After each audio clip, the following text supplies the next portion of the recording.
Hey, everybody. Welcome to the Dopamine Podcast. I'm Jeff. I'm Sam. I'm Glenn. And we're God in Gaming. Stay tuned. We're going to be talking about some interesting topics tonight. Talking about some God, some gaming, and life in general. Hope you enjoy. Stay tuned.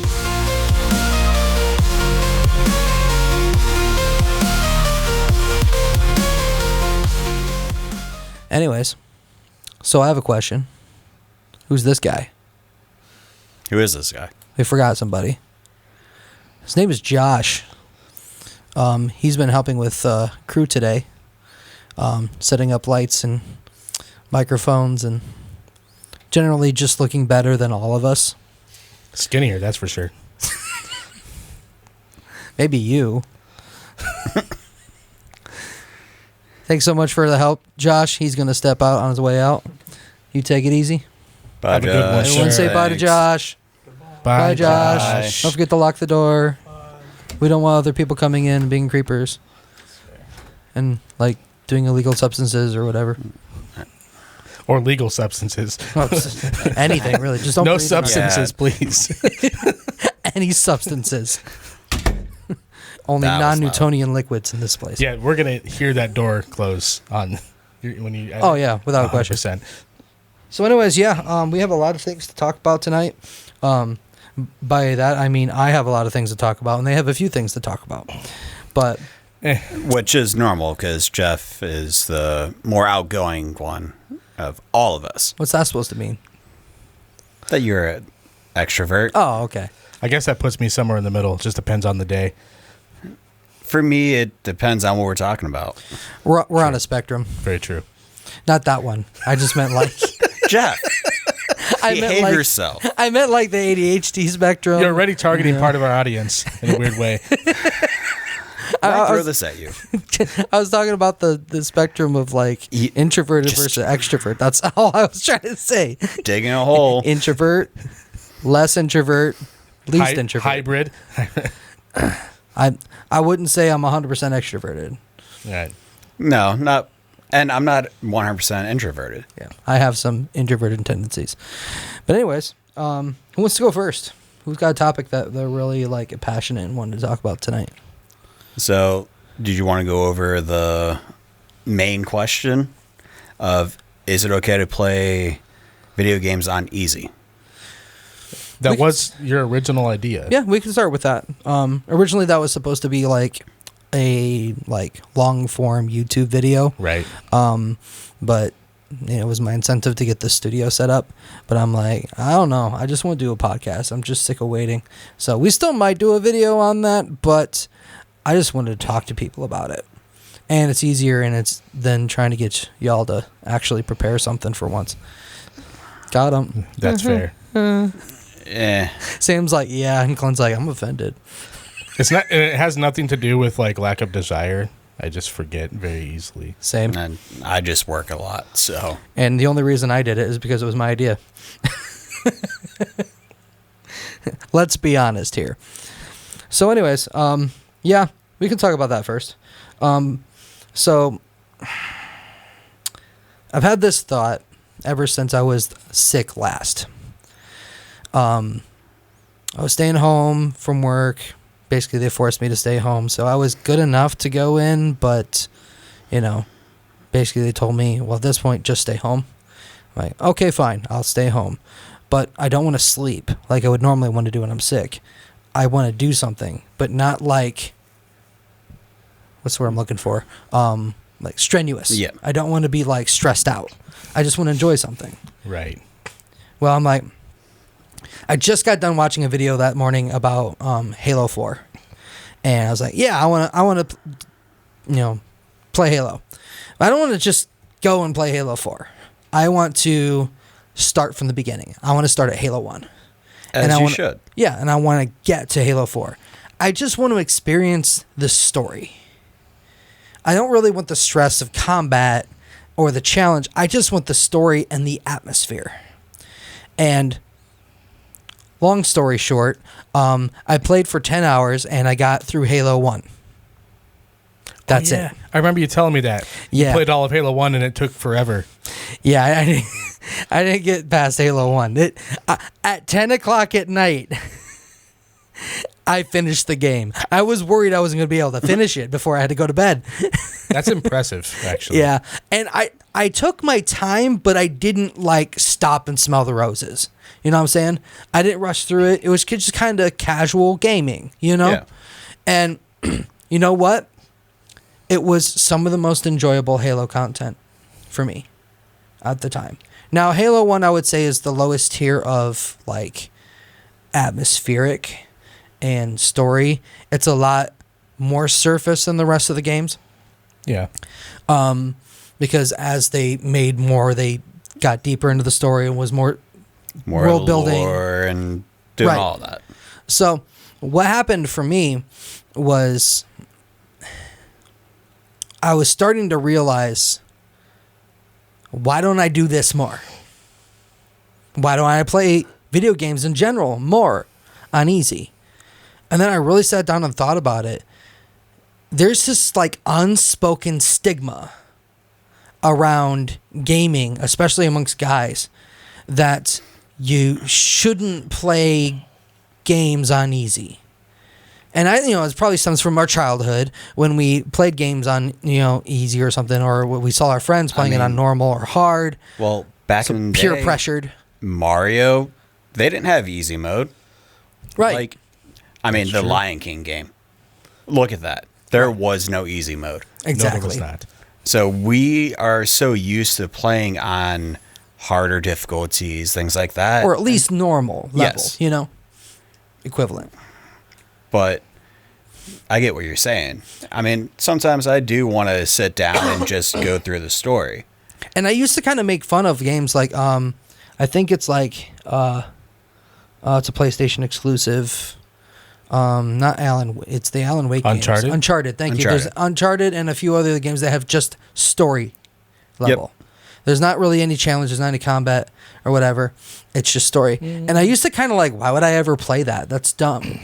But as I get older and I'm like, I just want to experience the atmosphere, the world building that they made, and I don't want the challenge. And I'm understanding that more and more, and I think games need to have more of that. And we should allow ourselves to play games on easy more.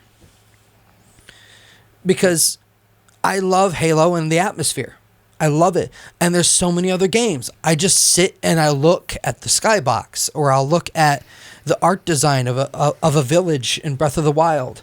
Henta Villages, or however you say it, looks amazing.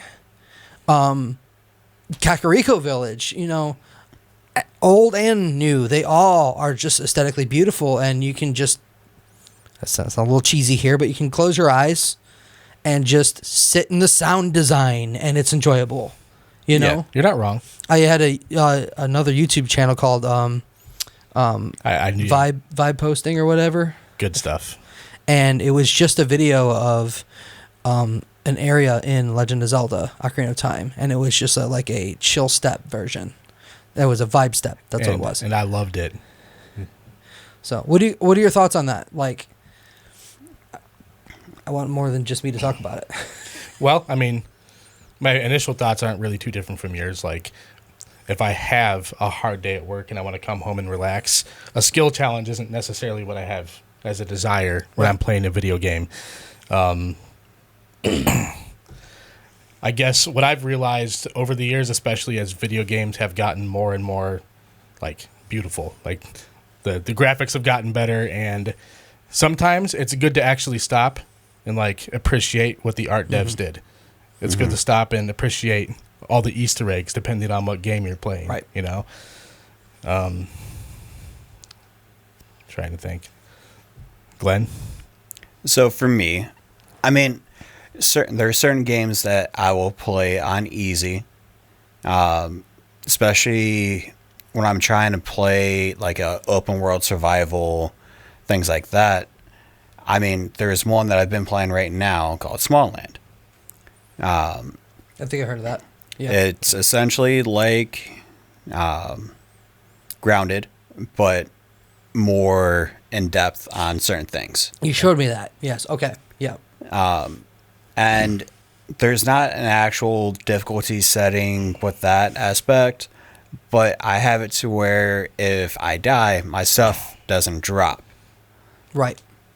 So essentially, I'm playing on easy. But you gave yourself a handicap. But I gave myself a handicap because I want to get immersed in the world, and I want to get used to the mechanics. Exactly. Right.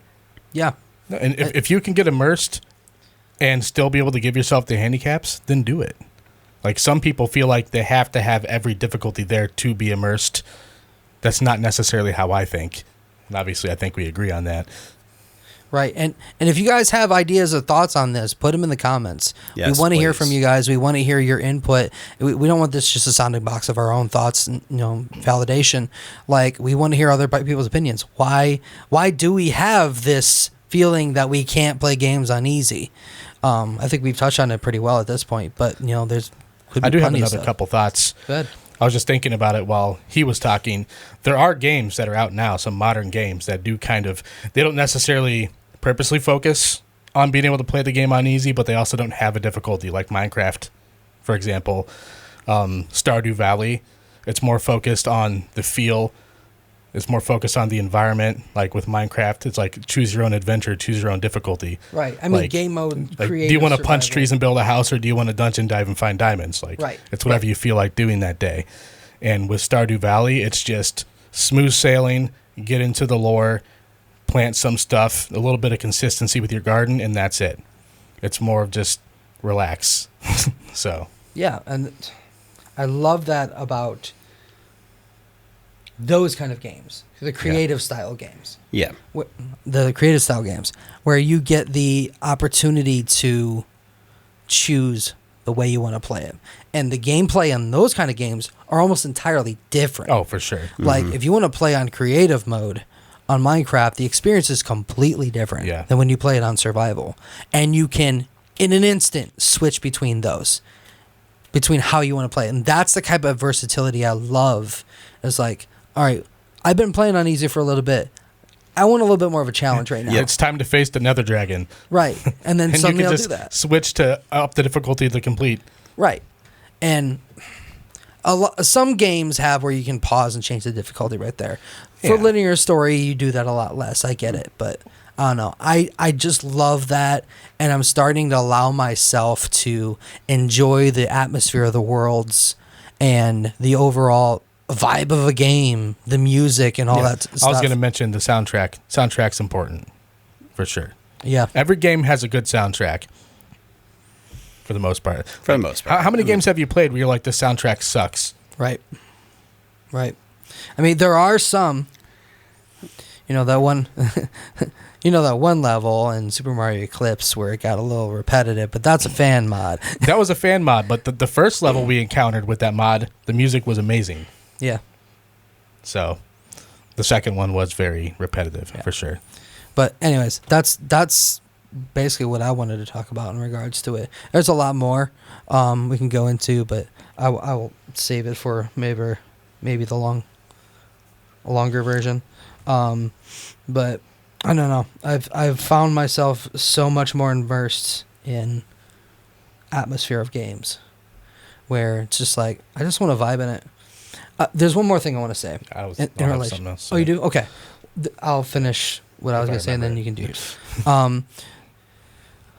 There's something I've been wanting to do in video games for a long time, and I haven't been able to fully experience the way I want to experience it. I want to go into a video game in VR just for the vibe experience. Love that. I don't want the combat. I don't want to play the game. I want to enjoy the atmosphere. I want to freely walk through the world of this game and maybe See play it a in little first bit. person. See Yeah. it first person and just chill in it. That would be awesome. I like that. With the sound design, with the music, with just stand in front of Zora's Domain's waterfall. Listen to that music, look around, and just see the AI do what the AI does. I want more experiences like that. I would pay money for VR experiences like that. It just doesn't exist. There's mods of some of it, But what were you gonna say? No, it was just a quick little thing. So there's games, there's particular games that I love. Everyone has favorite games that they played over the years from their childhood, even adulthood. Like the first Fable game is a game that I have to beat at least once a year. But I'm finding myself every year when I play it, I want to play it in a more chill way. Like every following year, I like to go slower. I take my time more.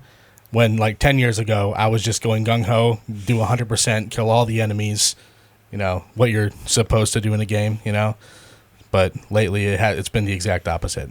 I feel like that like ties into like growing up in general. Oh yeah. You tend when you go on, when you're a kid, if you went on a nature walk, you generally sprinted around and just try to get through it quick, or jumped on the rocks and stuff like that, and just did everything there was to do. And then as you get older, you just kind of just sit back and take it in. And I feel like that's just a perfect parallel. Yeah, it's a different way to experience the piece of art, the different way, like you're taking it in a different way. So it makes it new again. Yeah.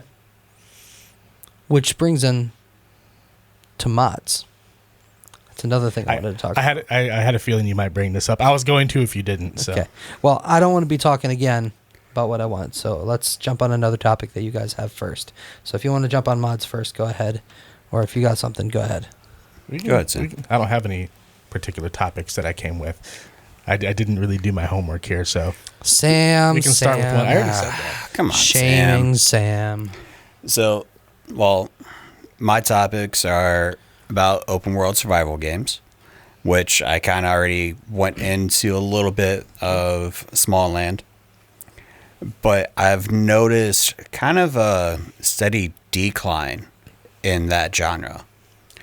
I mean, there's a few that are out for PC and things like that, but it's not as prevalent anymore from what I've seen. So like survival game in general? Yeah. So, of course, you got Minecraft, 7 Days to Die, Ark, things like that. I mean, yes, they're coming out with a new Ark, and they had the remaster, but it is weird. Like really not prevalent as much anymore. I would say it kind of goes along the lines of like trends. Yeah. Battle Royale was huge, and they're there everywhere, and they still kind of are. That's the newest trend, where the trend right before Battle Royales were more survival, and then you had a flood of survivals, and then people get burned out on them, and then the next craze comes. I think that's my opinion of what's happening. I think I agree with that. I don't feel like it's going to go away completely or anything like Ever, that. No. And there was never a point where the market for that got oversaturated. At least I don't feel it did. Maybe it got close to it, but at no point was I like, there's so many open world survival games, I don't know which one to pick, And it was that way for a lot of other genres. So Yes. Yeah, I'm with you on that. Yeah. I'm not a big survival game person. I'm just a big person. I won't make the joke. Thanks. I won't make the joke. Thanks. Make It's a the new joke. channel. They don't know that joke. But if Make you want the to joke. look at that joke, check our old channel out for the Chivo. No. It's Little repping the little old channel. shameless. for the plug there. dopamine now. it's for the dopamine. Oh, No. For the dopamino. No. Dopamino. Jeff, no. Sorry. you officially went over the acceptable line. Too far. Took it way too far. Now, the other topic, this one, you're probably not going to be as much of have too many opinions about it, but I want to talk about the new Dragon Ball Z game coming out. Okay. Do it. Sparking Zero. They just announced the roster. 181 characters. Now that is Jeez. That's playable characters. that's also going to be the transformations and things like that. Okay. But they are going all the way to GT. So you got Baby, Omega Shenron, Shenron in his first form from the Black Star Dragon Balls. Really? Are they doing the other dragons like Nova and stuff like that? They have one other, Okay. Because Nova was actually my favorite. but the character that I am why about, so he was from one of the movies. And One of the non-canon movies, or from one of the Z movies. So you got all of the super characters, things like that, like Whis and Hit, Right. Beerus, all of them. Let me. well, so was it one of the newer movies then? No, Oh, okay. no, it's like one of those. Why?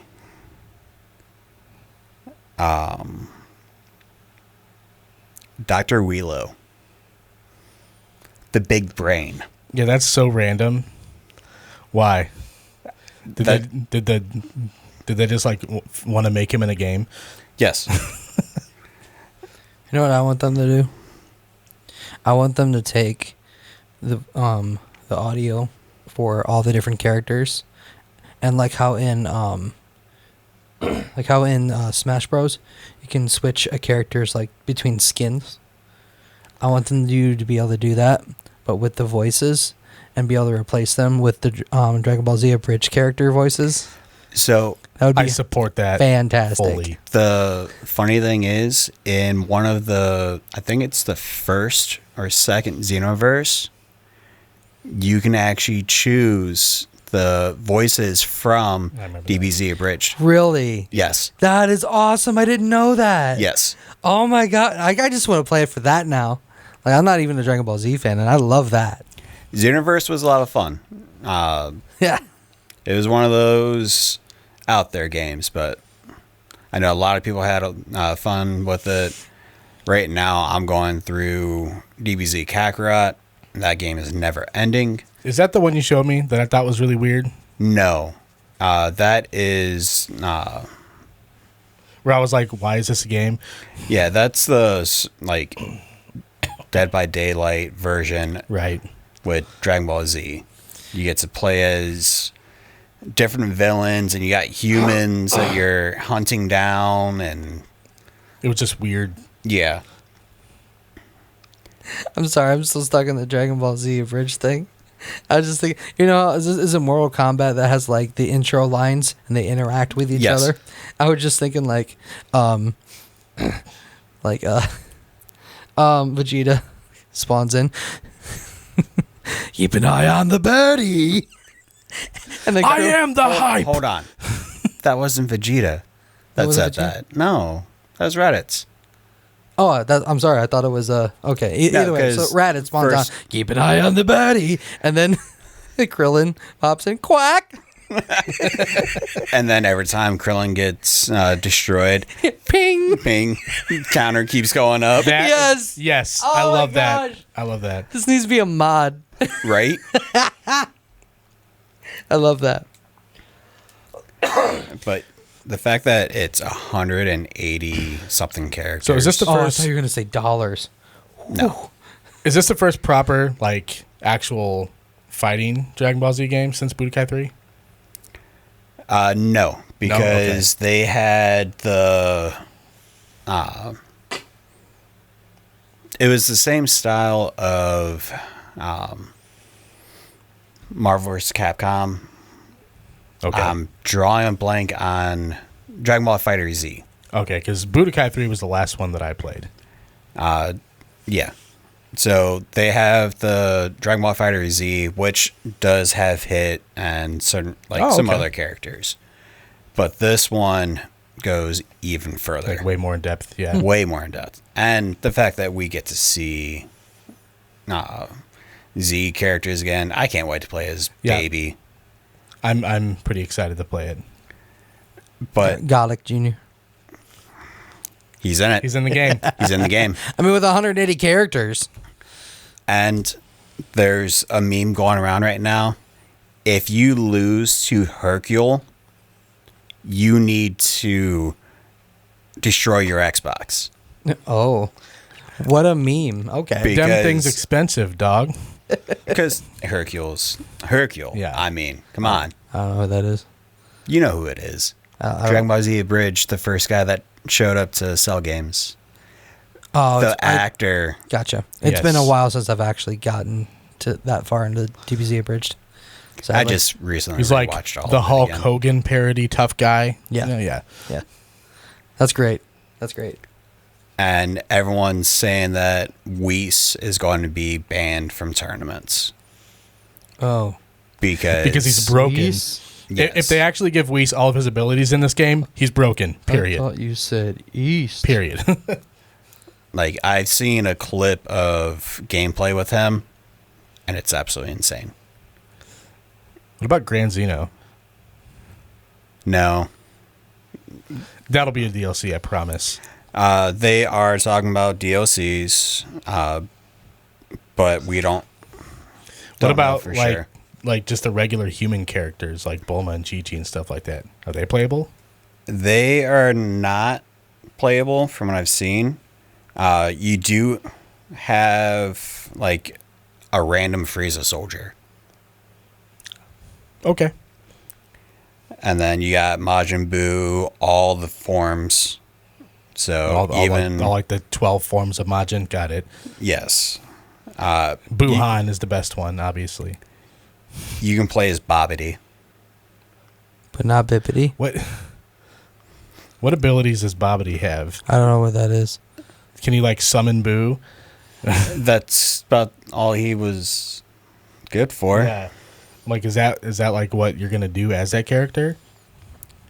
Can you Bippity his Boppity Boo? I'm gonna smack your hand. It's probably for the best. This is what happens when Jeff doesn't Do what have you a won't. particular interest in the game we're talking about. Do what you won't. Do what you won't. Glenn, no. Do what you won't. Oh, I'm making the old man get up. Aw, dang. That's worth it. Hey, don't forget, he's lost a bunch of weight and he's on a diet, so he's I said old man. I didn't say fat man. less of an old man than the rest of us right now. Yes. Is that like part of the metric? Like the fatter you are, it's like a multiplier. Well, kind of. Yes. Multiplier.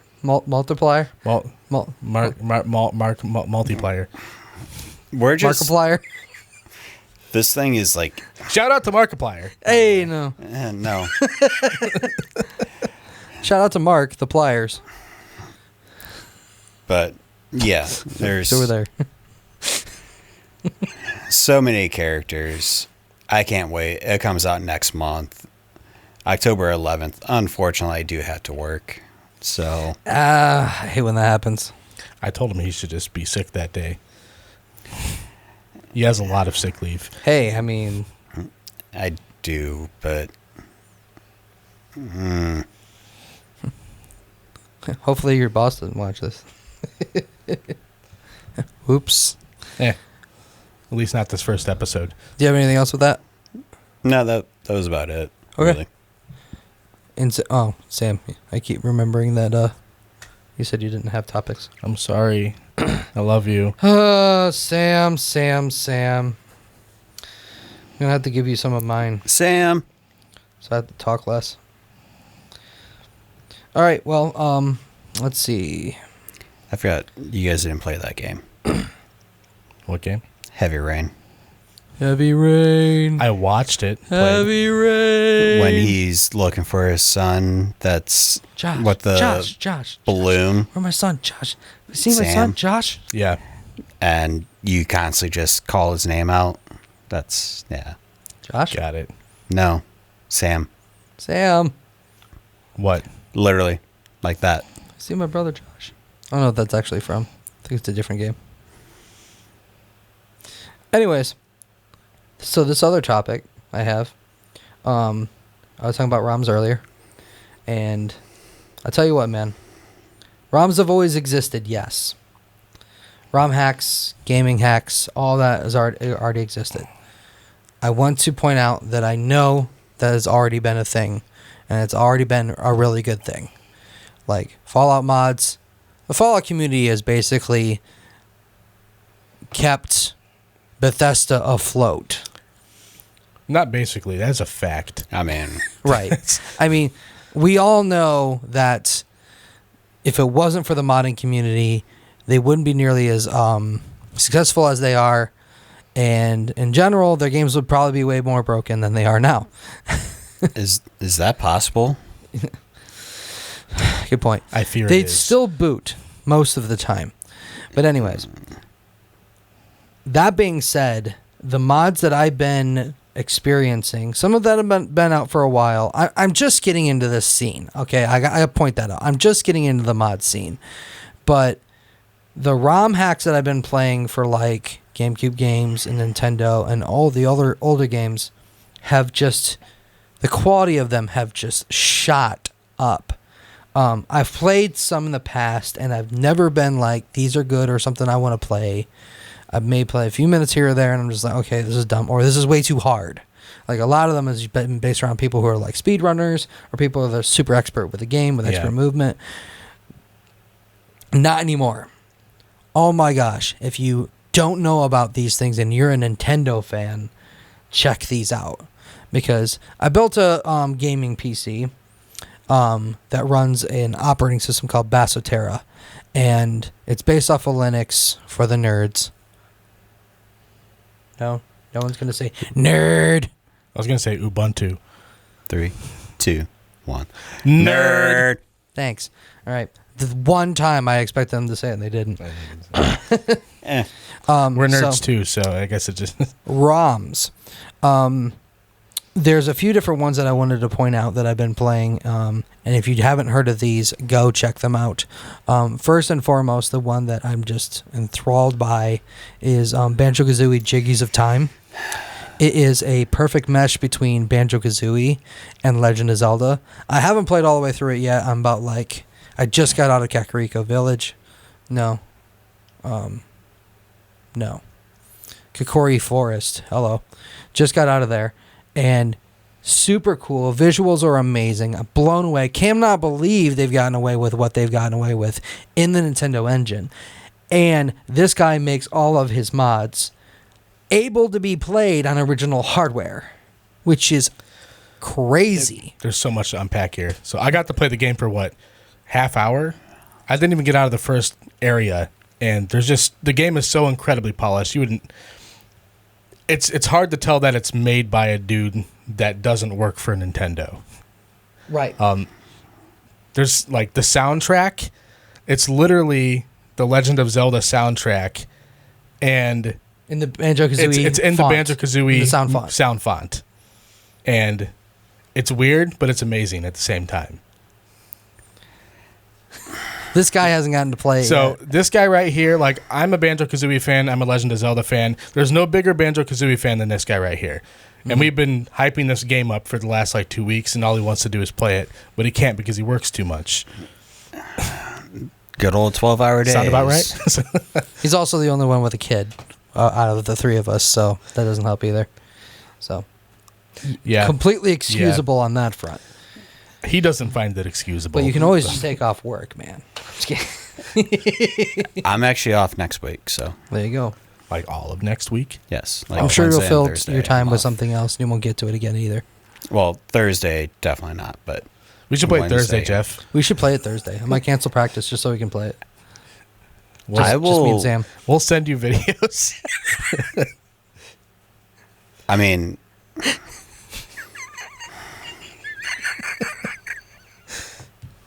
I think Glenn wants to hurt both of us right now. yes. Yes, I we do. should stream it on Twitch We should. Oh, I will. and just tag him in it like every 20 minutes. Just share it directly to his Facebook page. I'm sorry, Glenn. But I'm not. Text it to him, send him an email, make a Right. postcard. I can promise you that if you Snail mail it. find a way to play it before Thursday, that we won't do that. Thanks. So, hey, Jeff, what are you doing after this podcast? Oh, you see, I gotta go to bed.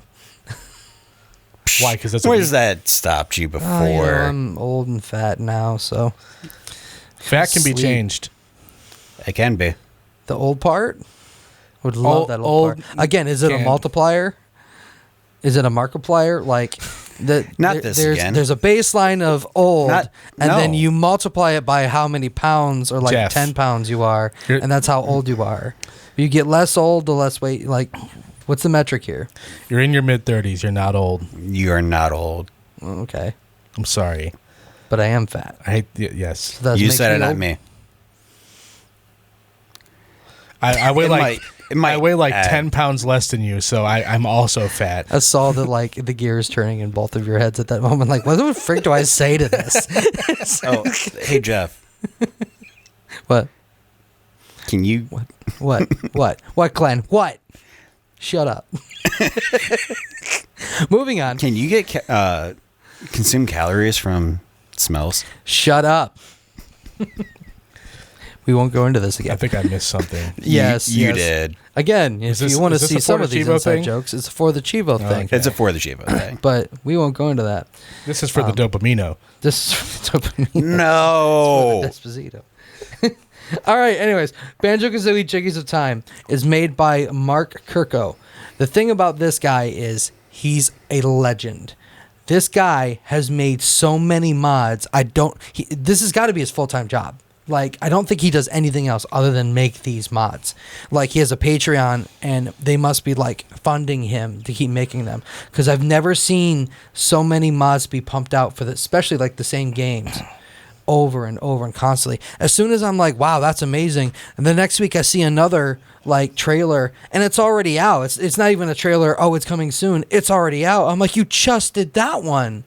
And that was, like, a 3-hour game. Which is insane because, like I said, so polished. Right. Like, I found no issues, no problems, no clipping, like, no sound cutouts. It's a complete game. Right. And it's, he has the shorter ones, shorter games, but this kind of stuff, it just blows me away. And there's a new one coming out that I cannot wait to get my hands on. I told you about this one too. Nostalgia 64. That one takes elements of all the different N64 games and kind of throws them together, and like I can't wait. It's coming out. Sounds insane. It's coming out later this year. If you guys want to check it out, again, Mark Kirko, check out his YouTube page because the man is a legend. But the next one, if you haven't heard of Kaz Emanuar, I think is how you say his name. A man, you are. That guy is just as much of a legend as. Excuse me. As Mark is. But the thing about Kaz is he doesn't make nearly as much stuff, but what he understands and knows about, especially the Super Mario 64 engine, blows me away. This guy has made Super Mario 64 better than Nintendo has ever made it. He optimized it to the point where you can run it at 60 frames per second on N64 hardware. Yes. Technically, that can output 60 frames per second. Yeah, Our TVs couldn't, but it's an analog signal. Yeah. So he made it able to be rendered at 60 frames per second just off the optimizations alone that he has done. Yeah, so he pushed it to its absolute limit. It's insane. That's insane. Yeah. So who know that the limit hadn't been reached, but it hadn't. right. The last one he made that was a big one was called Last Impact. That one's several years old at this point. It's okay, but the one that he's coming out with soon, and he made another one called Super Mario 64 Land.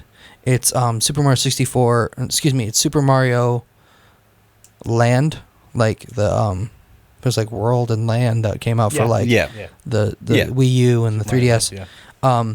It's that Land version of the game in the N64 SM64 engine. That sounds interesting. And it's really cool. I like it, but I haven't played that one yet. But the one that he's coming out with soon, I did not put down the name of it. You guys can put it in the comments if you want, or I can put it in the description later. But the one he's going to be coming out with soon is phenomenal. It's way bigger than Super Mario 64. The visuals are beautiful. The frame rate's phenomenal.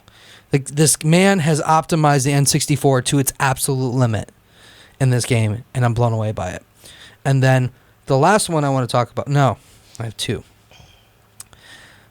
Halo 3 Combat Evolved. Have you guys heard of it? Yes. No. I had bits and pieces. Okay. Halo Combat Evolved and the Halo 3 engine remade. It's still in the work in progress. That sounds amazing. It's beautiful. It's actually some girl that's working on it, from what I found out. And Wait, I think you sent me the video of it I might have. Yeah. a long time ago. Yeah, well, it's a lot farther along. She's now asking for help. So if you're a modder or someone that's like good with like that kind of thing, reach out to her because I want to see this finished because it's beautiful. It takes that game and actually makes it like visually beautiful and stunning. And then the last one, Super Mario Eclipse. Yeah, let's talk about that. I want you to talk about that one for a second. Just what was your experience with it? It's a Super Mario Sunshine mod, made by a whole team of modders instead of just one person. Right. Man, I don't even know where to start with that. I mean, Super Mario Sunshine is my favorite modern Mario game. Always has been, probably always will be. But even so, the last time I played it, it felt like it was starting to lose its luster a little bit. You know, I felt like if I'm going to play through this game completely again, I'm going to have to force myself in some areas. So Eclipse literally takes the base game and adds to it. So it's the same game, but they add worlds, they add areas, they add lore, and it's done in a way where you can't tell it's done by modders. Now, they definitely take different like creative turns than Nintendo would, but that's a good thing, I think. Like, if you know the Payantas in the video game, there's a part of the game where they literally make a whole group of them, the Payanta Mafia. Yes. And oh, so good. you literally, like, as soon as we got to the world, Jeff was like, wait, is that a Payanta in the corner dressed like a mafia dude? He's like, he had a mustache and sunglasses and the hat and the suit. And I'm like, I think it is. And there's so much to unpack there just with that one part of the game. It was... The dialogue was hilarious. Yeah. Like... So well done. It was perfectly made. We're far from completion. The base game is there. The original game in its entirety is there. We actually thought there was something wrong at first. Because we started playing Super Mario Eclipse, and it literally starts you off like you would just be playing Mario Sunshine, except, you know, they did some graphical enhancements and cleaned up some of the video and stuff like that. But we were just playing the game for about a half hour, and we're like, is this just Mario Sunshine? Did we do something wrong? Yeah, I thought it modded it wrong. Like, did he mod it wrong? And then finally we saw... Well, you did some research, I think. Yeah, I went to the bathroom and I Googled it. I'm like, something's wrong here. I can't figure this out. Then he discovered that there are other areas. They're just put onto the base game, and you have to look for them. They're not hard to find, by the way. We just didn't see them for some reason. Right. Well, where we had walked, there wasn't those areas. But the thing about it is the main game is there, and they just took the island of Delfino and they made it bigger. Yeah. Not bigger as in they scaled it up. They added stuff all around the rest of the areas that didn't have something developed. And it's Super Mario Sunshine Plus. Yeah. The base game had 120 shines. This has 240. Jeez. So they doubled the content. They doubled it. They twice as much content. It's nuts. And that's not just in Shine Sprite. Literally, there's twice as much space to explore. Right. Like, there's an entire area that's just like a sunken pirate ship area. Yeah. It's like Treasure Trove Cove. It's a whole new world. For Smash Bros. For Sunshine. And then there's like, you know, there was the volcano in the game. Now there's a mountain village attached to the side of it that has like pine trees and stuff. It's not just tropical anymore. Yeah. Okay. Which is cool. I'm loving this game so far. And they even added like little hub areas to make the connection to the different areas in the game make more sense. And a train. There's a train. Yeah. And dude, I want to stream this, but at the same time, I just want to sit and enjoy this game. Yeah, I've been thinking about that because I know we should stream this. The more I think about it, the more I just want to play it. Yeah. And when him and I started playing this, like, hey, we're going to check this out because it looks cool. And then we played it for 4 hours. Yeah. It was so that's how you know phenomenal. it was good. And the last thing I want to say about that is they made some quality of life improvements to this game. I don't want to go through all of them because there's a lot, but there's essentially now a double jump that you can apply to anything, like the spin jump or anything like that, where like at the height of your jump you can like hit like R and A, and then like it does a short burst from the hover nozzle to just put you up a little higher, and you can apply that to anything. And or like when you're diving in the air, you can, if you have the hover nozzle, you can spray the hover nozzle and it'll actually push you forward while you're falling. Or if you slide across the ground, you'll get more distance. Right. Yeah. If you slide across the ground, usually you have to like spray water in front of you. Now you can just slide right away, hold down the hover nozzle, and it will propel you forward. Which that's cool. It's crazy that they didn't think of that in the original game. Right. It's the stuff that you would like, why can't I do this? Yeah. They made it a thing. And now you can do those things in the new worlds and the old worlds.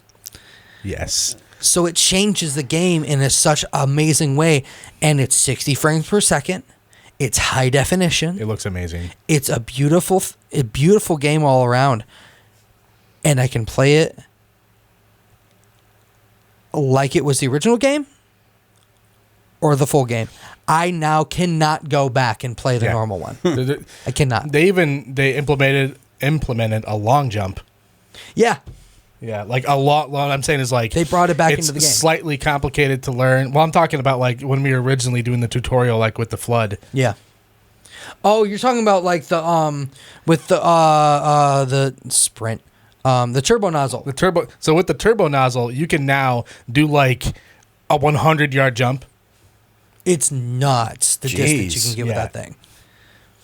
But yeah, the actual long jump too from SM64 and all the other like most Mario games, they added that into the game and it didn't break anything. It just works. Like people are like, well, you know, you could break some mechanics. You're just gonna jump and then hover over there anyway. Yeah, but I don't want to dive too deep into that. It's not like the exact same thing. It's not using like the same motion or anything. It looks a little bit different, but you get the result you want. Basically. Right. It's amazing. I love that. All of this to say, I have an opinion on modern gaming that there's a lot of talk about how gaming is dying. That, you know, it's slowly dying. It's just becoming a cash shill, and all the developers are just slave to the corporations to make the games that they're told to make. Right. And I see what's happening in the modding community now, especially with Nintendo's garbage and with their DMCA garbage and all that stuff, trying really hard to hold on to their IPs, but also more importantly, all the other just general cash grab games. So the fact that Breath of the Wild is still full price. Right. The fact that game came out in 2017. Of the games are still full priced. Yeah, well, you know, they're getting rid of the used market, so now they can do that now. Yeah. Because the only way to be able to get the games now are going to be entirely digital. I don't even want to go into that yet. Yeah. But it is in here. Oh, wow. We're approaching an hour already. My throat already hurts. What was this? Okay, so I think if gaming ends up getting to the place where it is just straight up dying as an industry, that's what I'm saying, as an industry and overall gaming starts dying, here's the thing. We don't want to stop playing games. The industry is not dying because there's not interest. The industry is dying because there's no innovation. Yes. There's nothing new being made. And it's not for the lack of talent. It's not for the lack of ideas. It's because all these companies are playing it bloody safe. What IPs will make us money? Just like Hollywood of movies. What's going to make us money? What's going to make us safe money? Mm-hmm. What's going to make us most amount of possible? Stick with known IPs. Stick with things that have brought success in the past. And just put something out. That's what's safe. That's what's going to make us money. If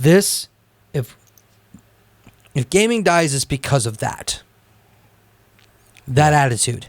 And what I think is going to save it, like Nintendo did for the gaming industry back in like 83 or 85 in the US, it's going to be the indie scene and it's going to be the modding community. I agree with that. 100%. That's what's going to save gaming. Especially like with the quality that they're pumping out these days. Exactly. Yes. It's going to get to the point where if they have no issues whatsoever with coming up with the original ideas and making a game with the original ideas, it's just going to... Yeah. Yeah. And if I see it becoming a legal problem. Oh, it already is. It will only get worse from here, which will push the modding scene more underground. I mean, look at... They're not going to stop.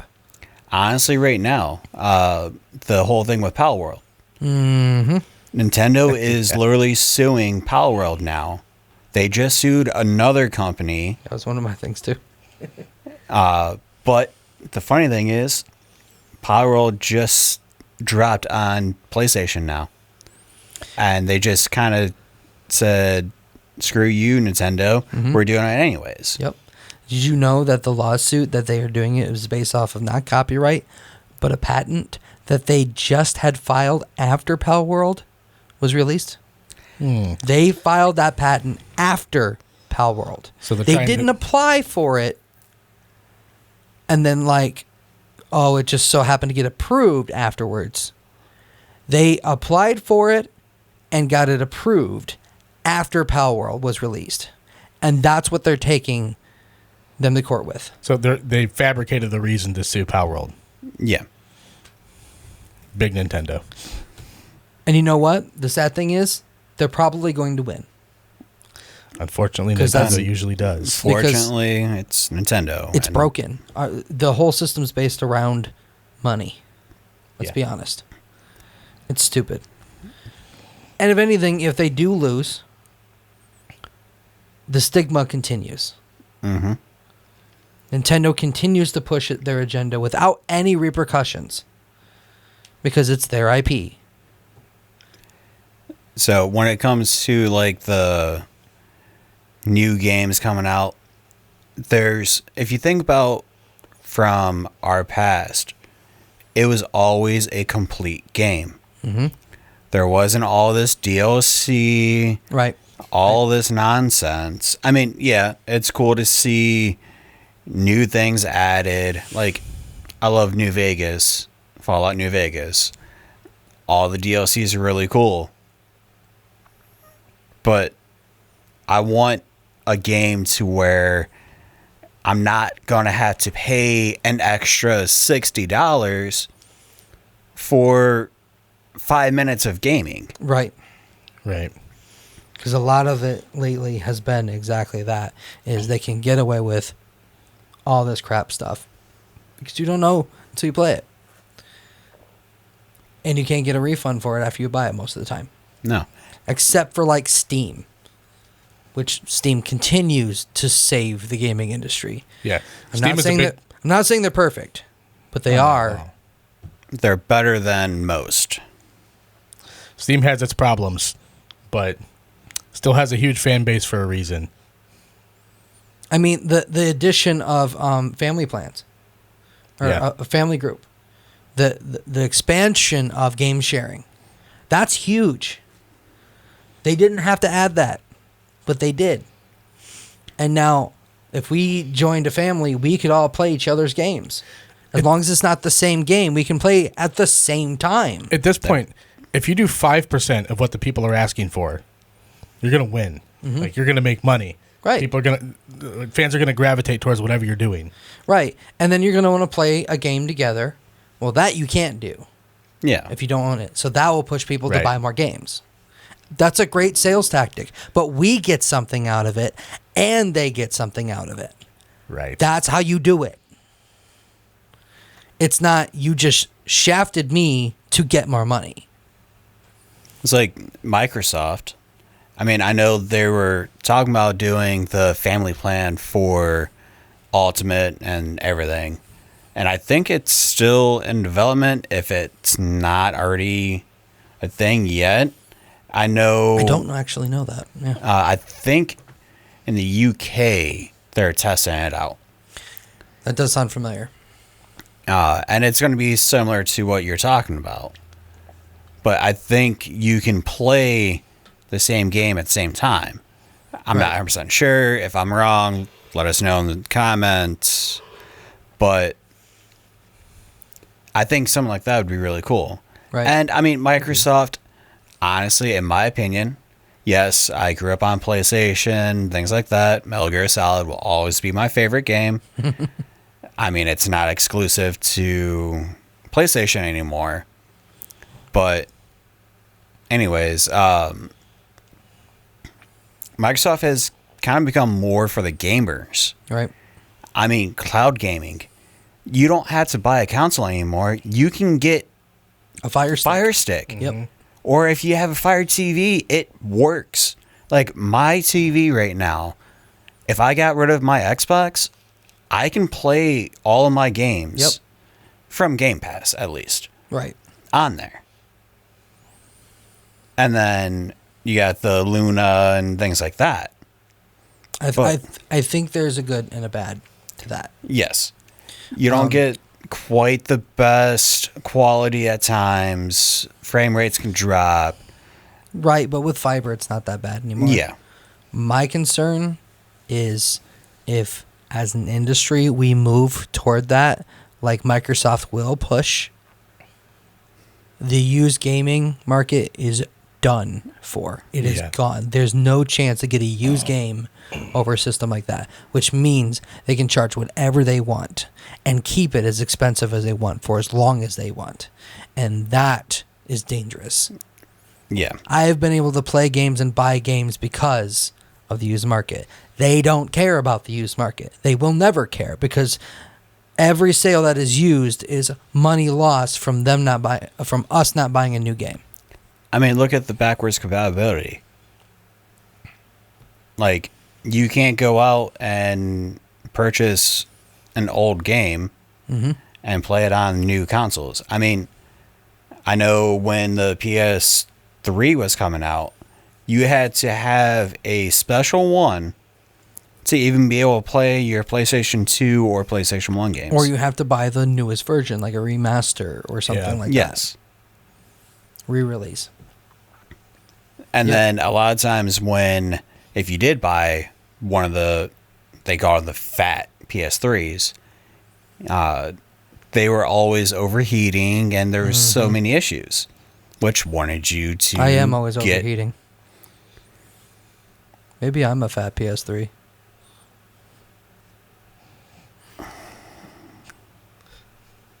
You look like What? fat PS3. Oh. Something. Took you that long to come up with that response? No, it was more of a, did I really want to say it? Your fat PS, you look like 3 people. You're a PS. That took him a second.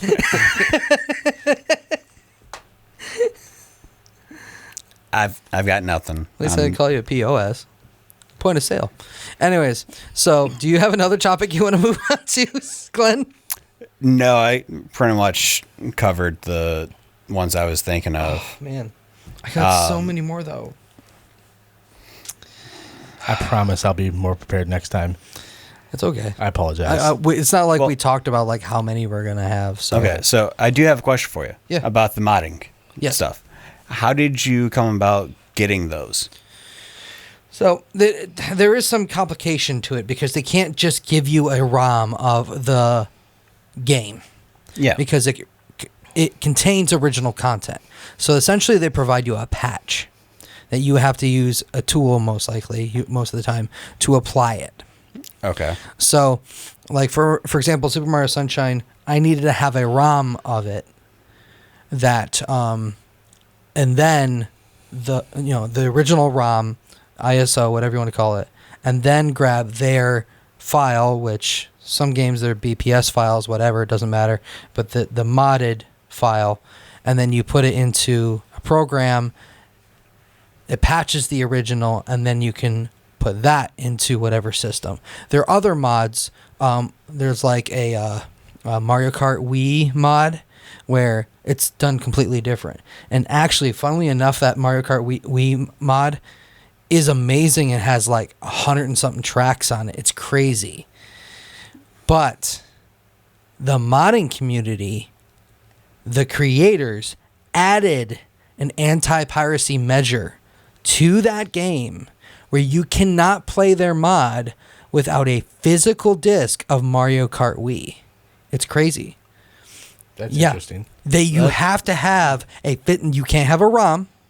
You have to have a physical disc to put in your disc tray to play that mod, which is actually that's kind of ingenious. But they still found a way around it. Right. It might be a way for them to get around the copyright law because, again, they are not using assets from the game. Their patch just references the existing ones. So that gets around that. And then you have to own a copy so Nintendo still gets... Yeah. The one playing it, doesn't break the law by having a legal copy. Which I have seen if you had the original copy of your ROMs that you downloaded. Right. That's a way around the whole legal aspect of it. Right. The downside to that is I own Super Mario Sunshine. If that were applied, that would annoy the crap out of me. Yes. I should be allowed to use my own backup ROMs for the game that I own. Whether or not I'm the one that ripped it or not. I don't care what anyone says. I have a ROM that I downloaded from the internet. I still own the game. Right. That should not change the legal standing. I see a lot of that going around lately in the legal system, saying that, well, you have to rip it from your own disc if you take it from someone else. It's a digital thing, okay? It's not a physical thing. I didn't copy something.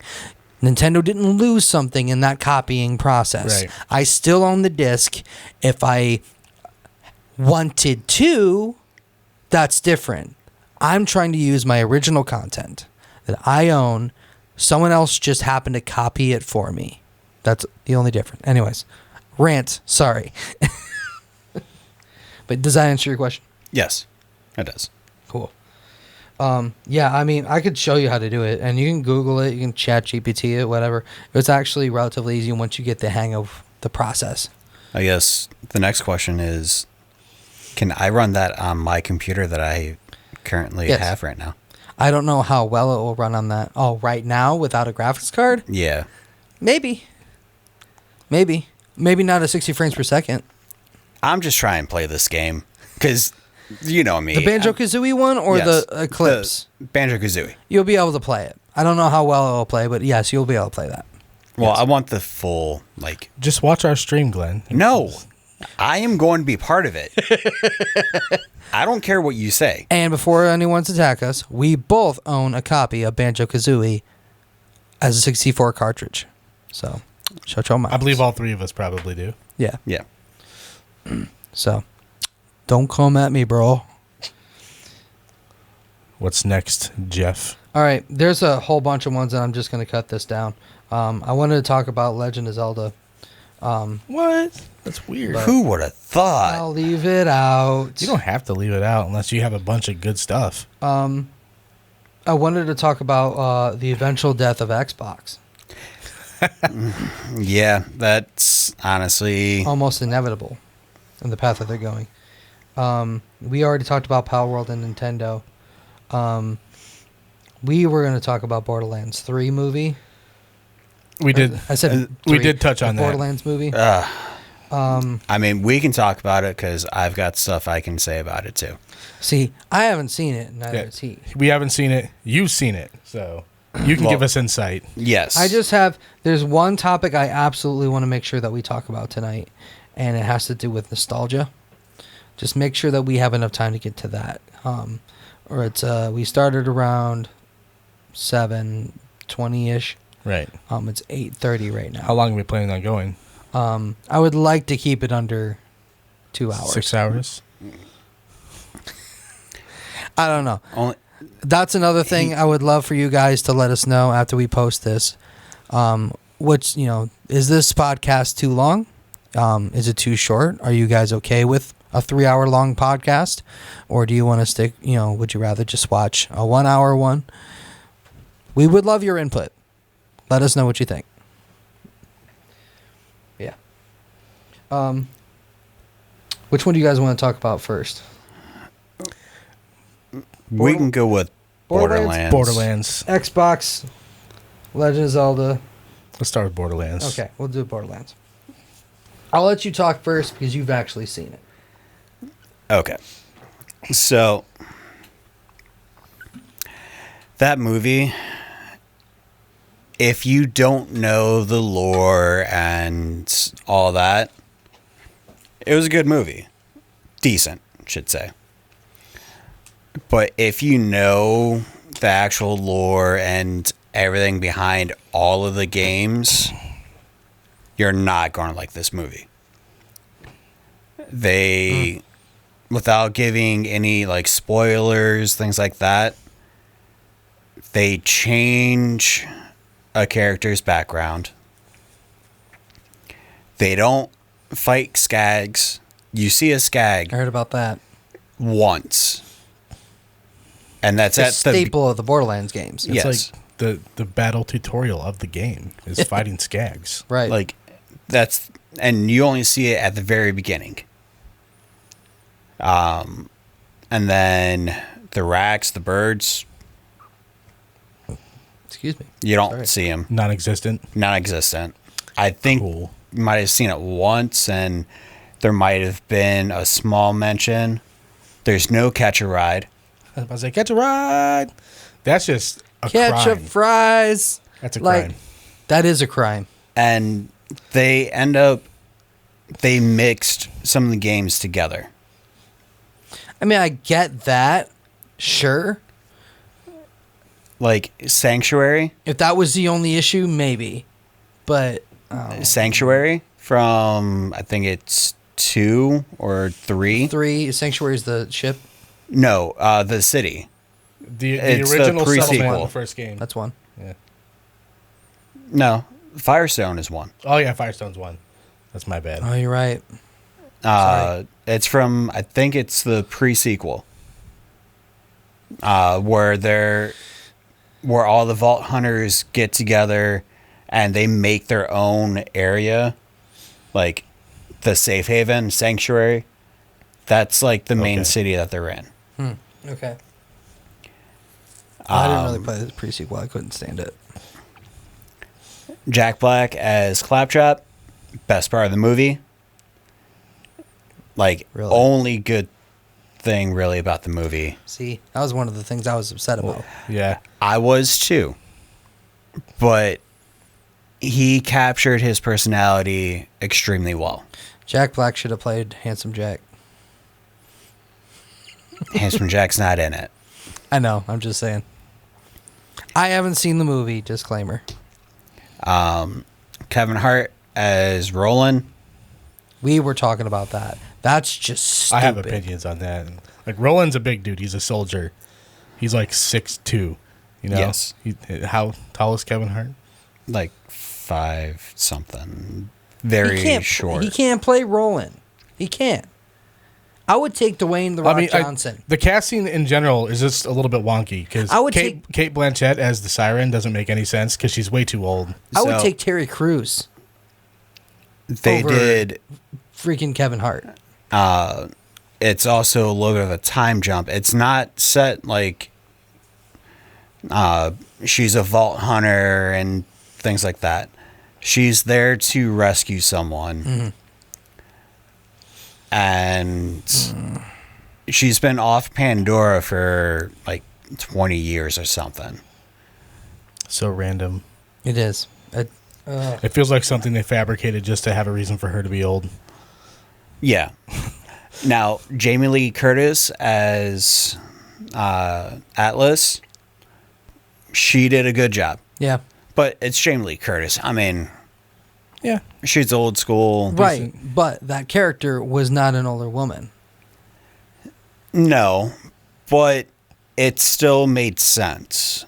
Like, she had the quirkiness of what she did in the game, and it made sense for the movie. I would say that. Tiny Tina got on my nerves. I mean, she kind of got on my nerves in the games too, but Oh, she got on, but and then they had the Psycho instead of Brick. really, Yes, which was one of the DLC characters. Krieg? Krieg. Yeah, okay. He like protected Tina, Yeah. gotcha. but like his costume was absolutely amazing. All the costumes were really good. I will say that. Like the look of everything was good. Story. Visually, it was stunning. Yeah, visually it looked good. It was a beautiful game, and I love the art direction with it. It wasn't perfect, but at least with the trailers that I saw, I was impressed with how relatively faithful it seemed. But again, I haven't seen it. There's some areas that are like, what are they doing? Yeah. There's some. I want to talk about it once you guys actually see it, Right. because there's. Maybe we should revisit this after we've watched it. Yes, we will revisit this after, but I want to hear your guys' thoughts before that, and that way we can compare. So now I have to watch the movie. Now, we talked about a lot still, and it's all valid. Yeah. I'll do it for the podcast. I knew I was going to watch it regardless because I feel like if I don't watch it, I'm missing out on the culture and understanding the references. Even if it's a terrible movie, I'm mad that it's not so bad it's good, and I'm mad that it's not so bad that it's not funny. It's just bad. So, Sam, I will say this. I would rather watch Dragon Ball Z Evolution than watching You're Borderlands really again. Making me want to watch this. Yeah. See, here's the thing: the difference between you and me, Jeff. I don't have FOMO of any kind. I have what I call JOMO, which is the joy of missing out. Like I like that.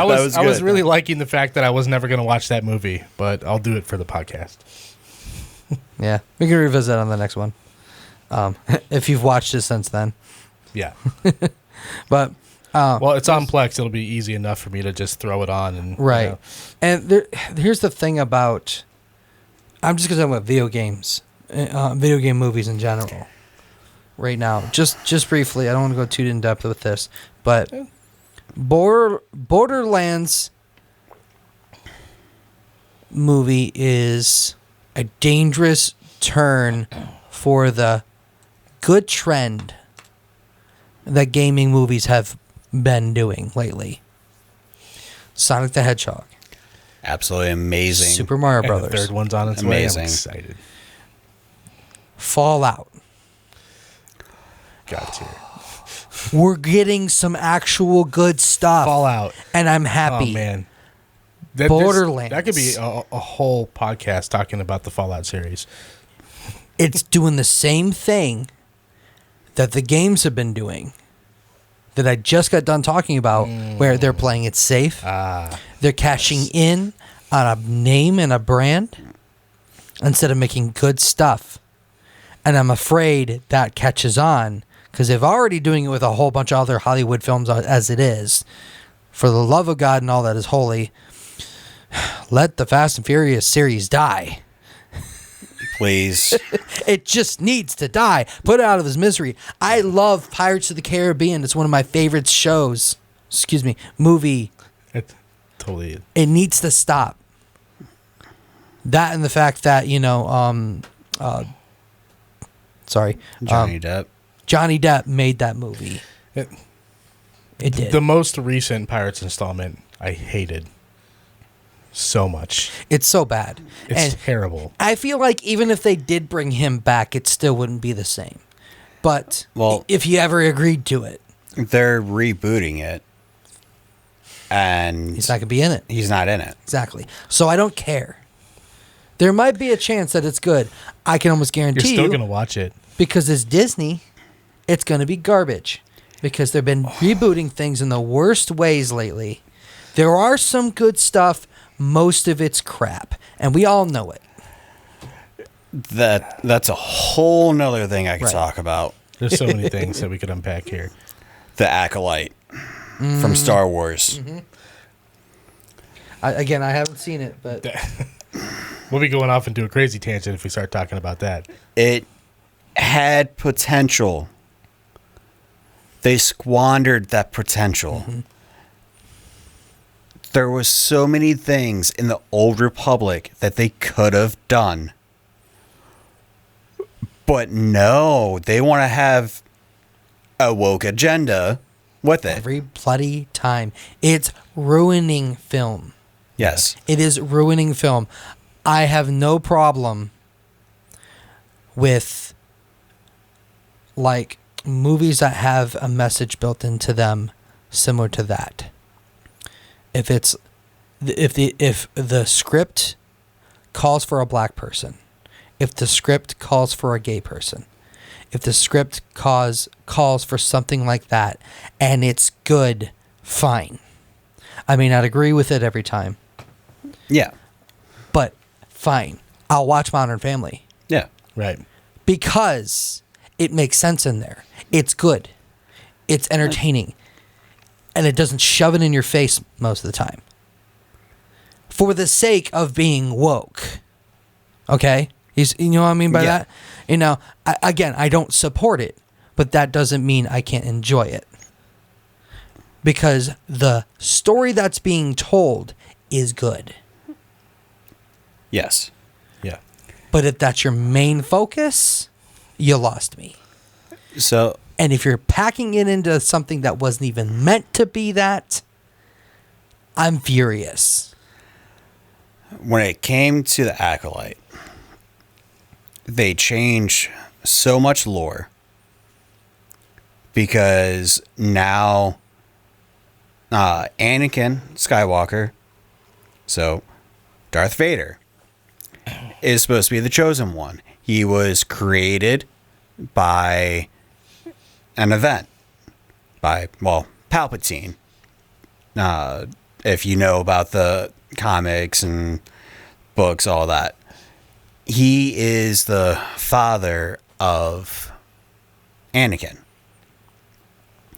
So the sisters in Acolyte are created from an event similar to it, but it's supposed to be some nonsense. They completely changed the lore. Even George Lucas is mad about it. And they also made a Wookiee Jedi.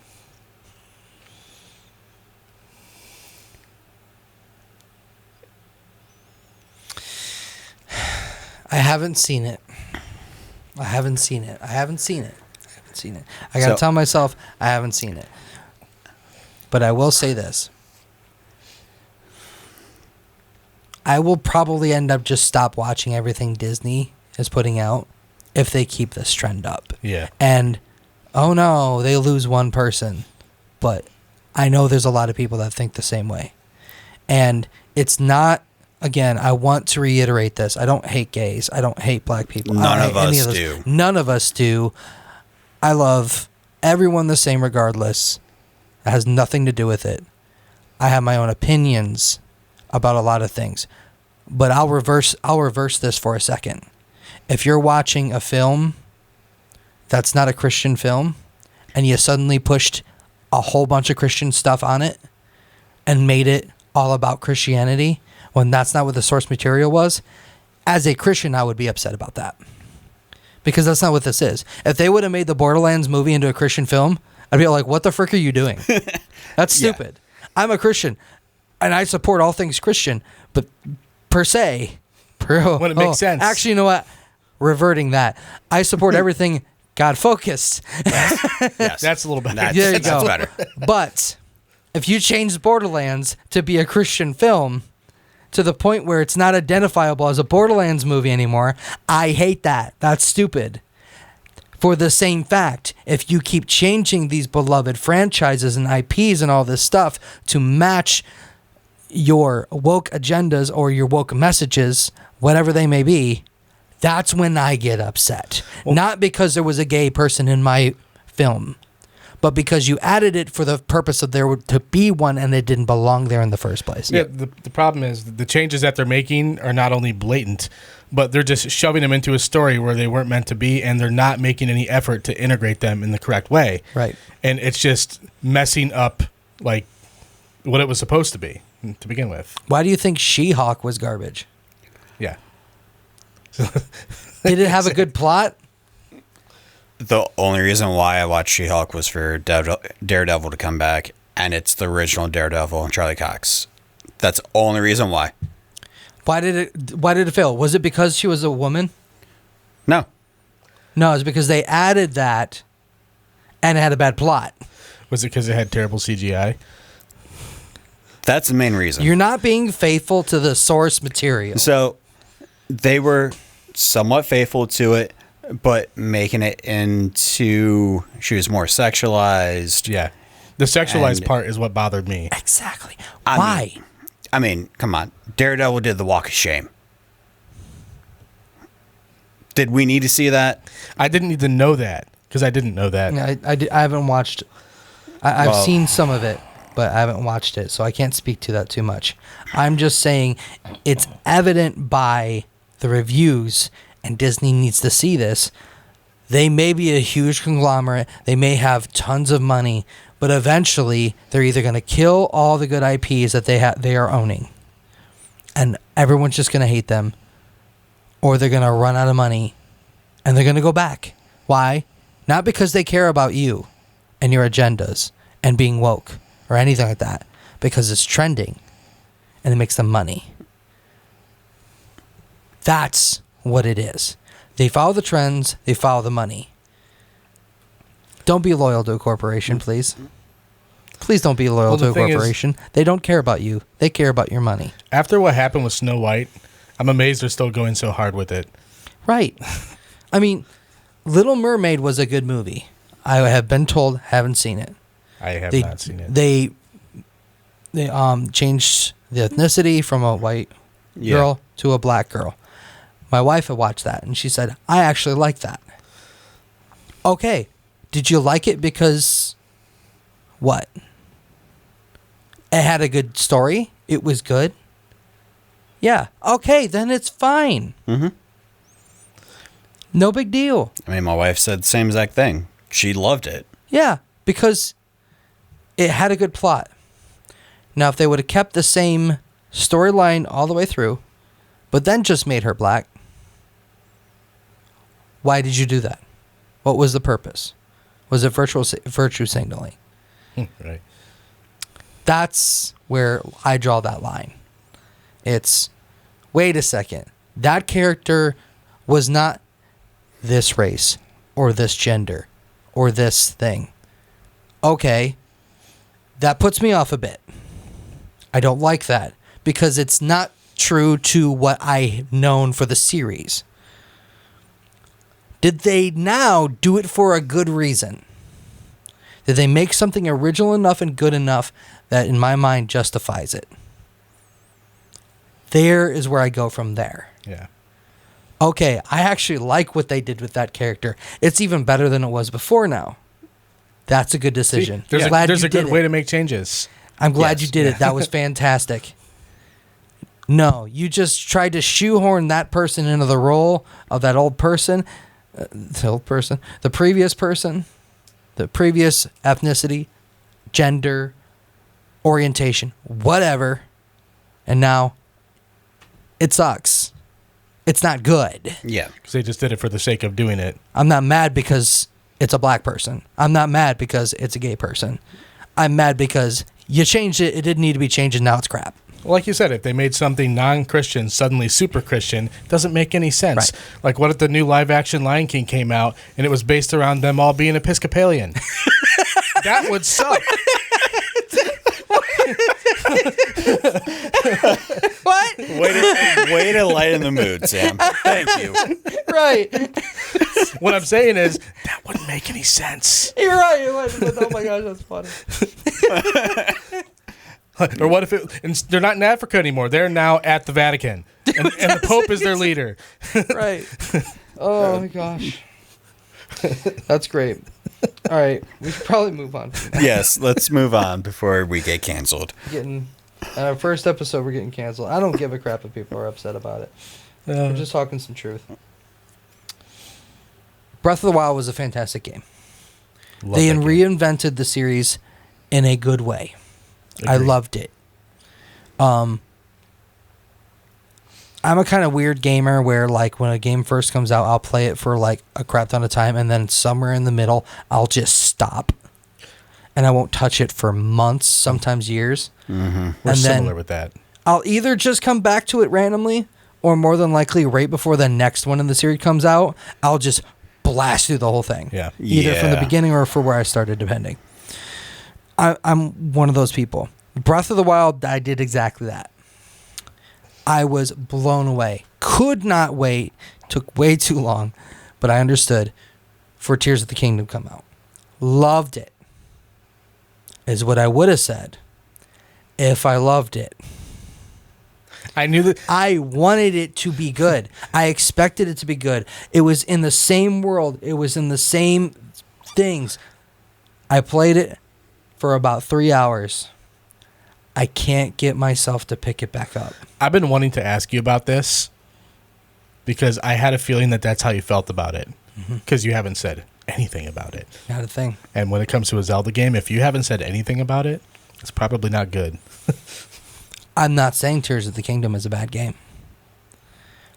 And you know what? To be honest, I can't put my finger on exactly what it is. But the thing I do want to say about this is how they redid it was fantastic. They got rid of the Zelda, what's the word I'm looking for? Mechanics. The things that made it Zelda, and made it something new in the best way possible. But I don't think they should do it again. I think they should go back. I think they should go back to the linear formula for this next game. I mean, the next game that they're coming out is the one where you're playing as actually Zelda. That already came out, actually. Did it? I believe it did.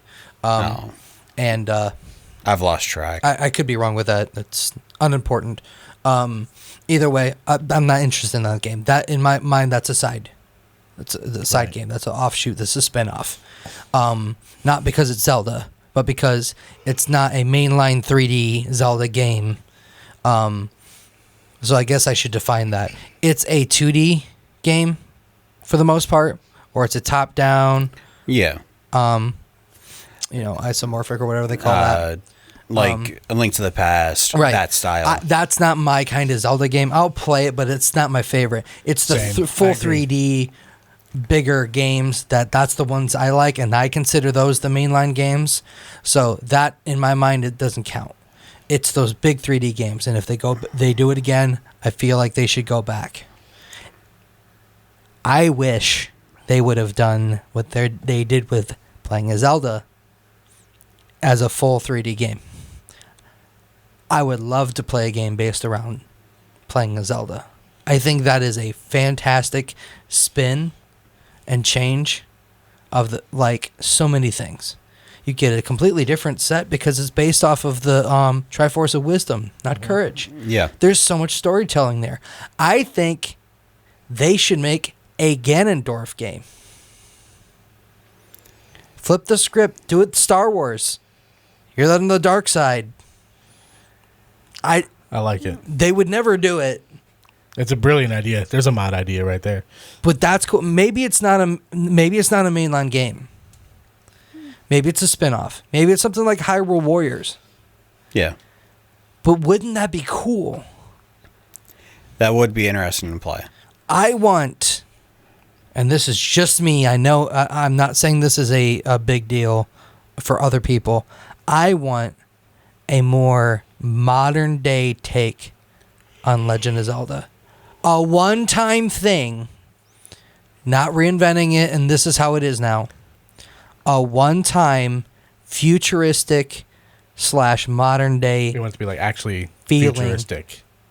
feeling Zelda game, where it's a modern day setting, but it's a Zelda game. How cool would that be if you mesh those two together the right way? That's a very delicate thing to do. Correctly. I think Nintendo could pull that off. I don't disagree, but Anyone else? No. the problem is we'll probably never get that. No. No. We would never get that. And there's other people that do like that idea too. I've seen some like concept fan art stuff. I'm like, I didn't like it at first, but then I'm like, you know what? That's actually a really cool idea. It's fresh. You'd have to It's something guarantee Nintendo billions of dollars before they even thought about it. Right. And like I said, I'm fine with it being a spin-off. I'm fine with it being a one-off. I'm fine with it being like something that like Retro Studios does instead.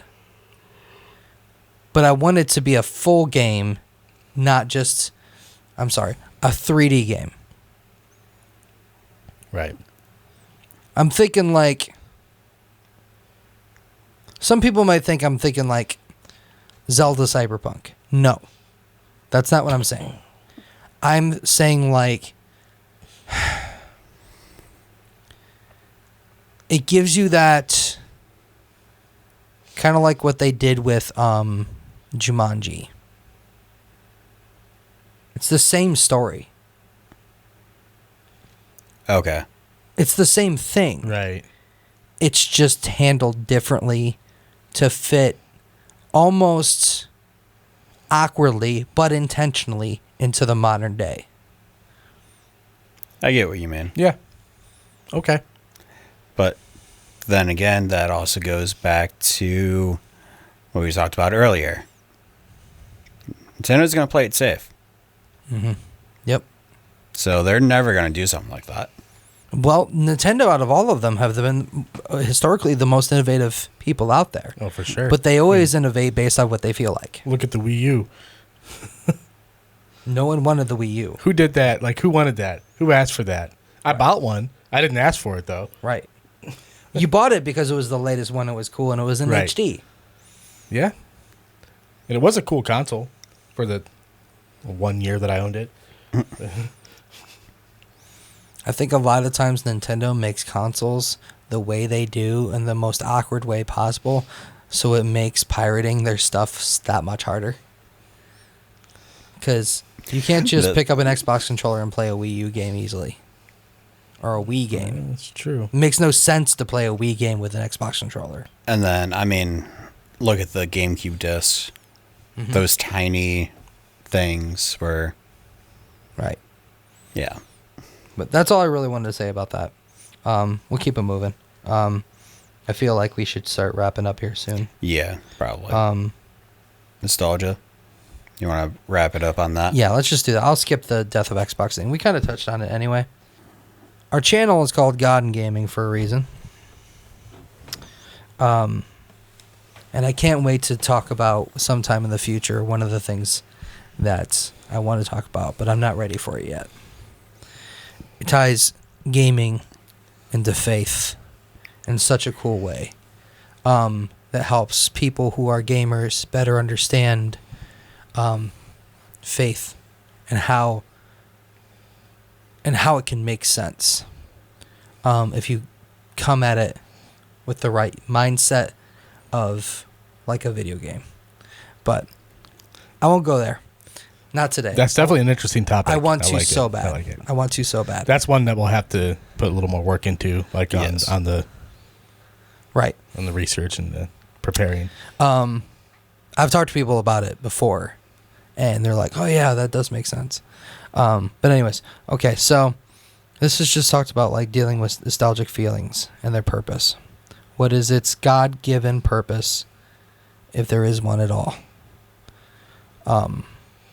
So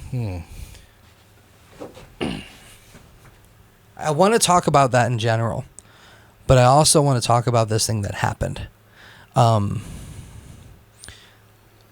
already kind of briefly touched on like I love like the atmosphere of games and stuff like that. Well, that also ties into nostalgia, and that's half the reason we like to enjoy the atmospheres of these games, because it takes us back Right. Yeah. to a simpler time in our lives. And I watch a lot of these videos on Facebook and stuff like that. They're in my feed on YouTube Shorts, blah, blah, blah. And they're like the ones that like talk about, like they show images of like 90s childhood of like these different places and these games and all this stuff. And it has that like, either that like, what was the Donkey Kong song in the background that was like really nostalgia, Yep. synthwave, or like other random stuff like that. And I'm going to show it to you guys real quick, the video that I saw recently. And while I'm showing it to them, I'll overlay it on this video so you guys can see it too, to get some context. But it basically is another one of those videos. And the thing I've always hated about them is I relate so hard to it. And you know, people around our age, they'll see that stuff. It's like, yeah, man, like I miss the old days. You look in the comment section, it's full of people like, times were simpler, times were easier. And you know, you get that way when you get older in general, but I feel like it hits us even more as millennials because there is such a stark difference. The nostalgia train seems to be strong with us. There's such a stark difference between our childhood and now. There was so much cultural differences and technology differences and all these different things different from back then and now. Up till now. It's crazy, the difference. We grew up with dial-up. Now we have fiber. We grew up with home portable phones. Now we have everything in the palm of our hands. I don't really think there has ever been a generation that has came to be that has that extreme of a difference between those two. We had prosperity and a huge boom with, you know, media based entirely around children. Yeah.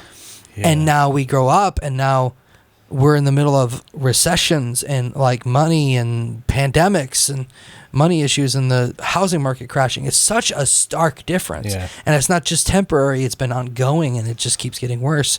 So we look at these videos and we look at this content and we're like, we really do miss those days to the point that it hurts. I can feel the pain of it. Yes. And I know it's a shared experience for so many. And I'll go ahead and show this video real quick. And it was on the Halo page, no less, which I thought was interesting. Even though the content itself was not Halo that was watched. Hold on, I had it up and then, of course, it refreshed. And I lost the video. So I'm going to show that right now. So here you go.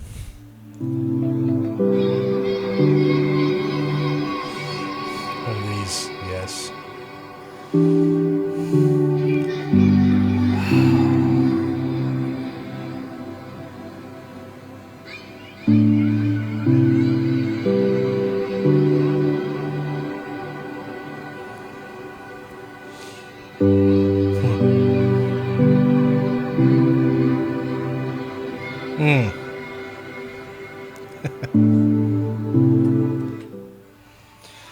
So that was a video I watched.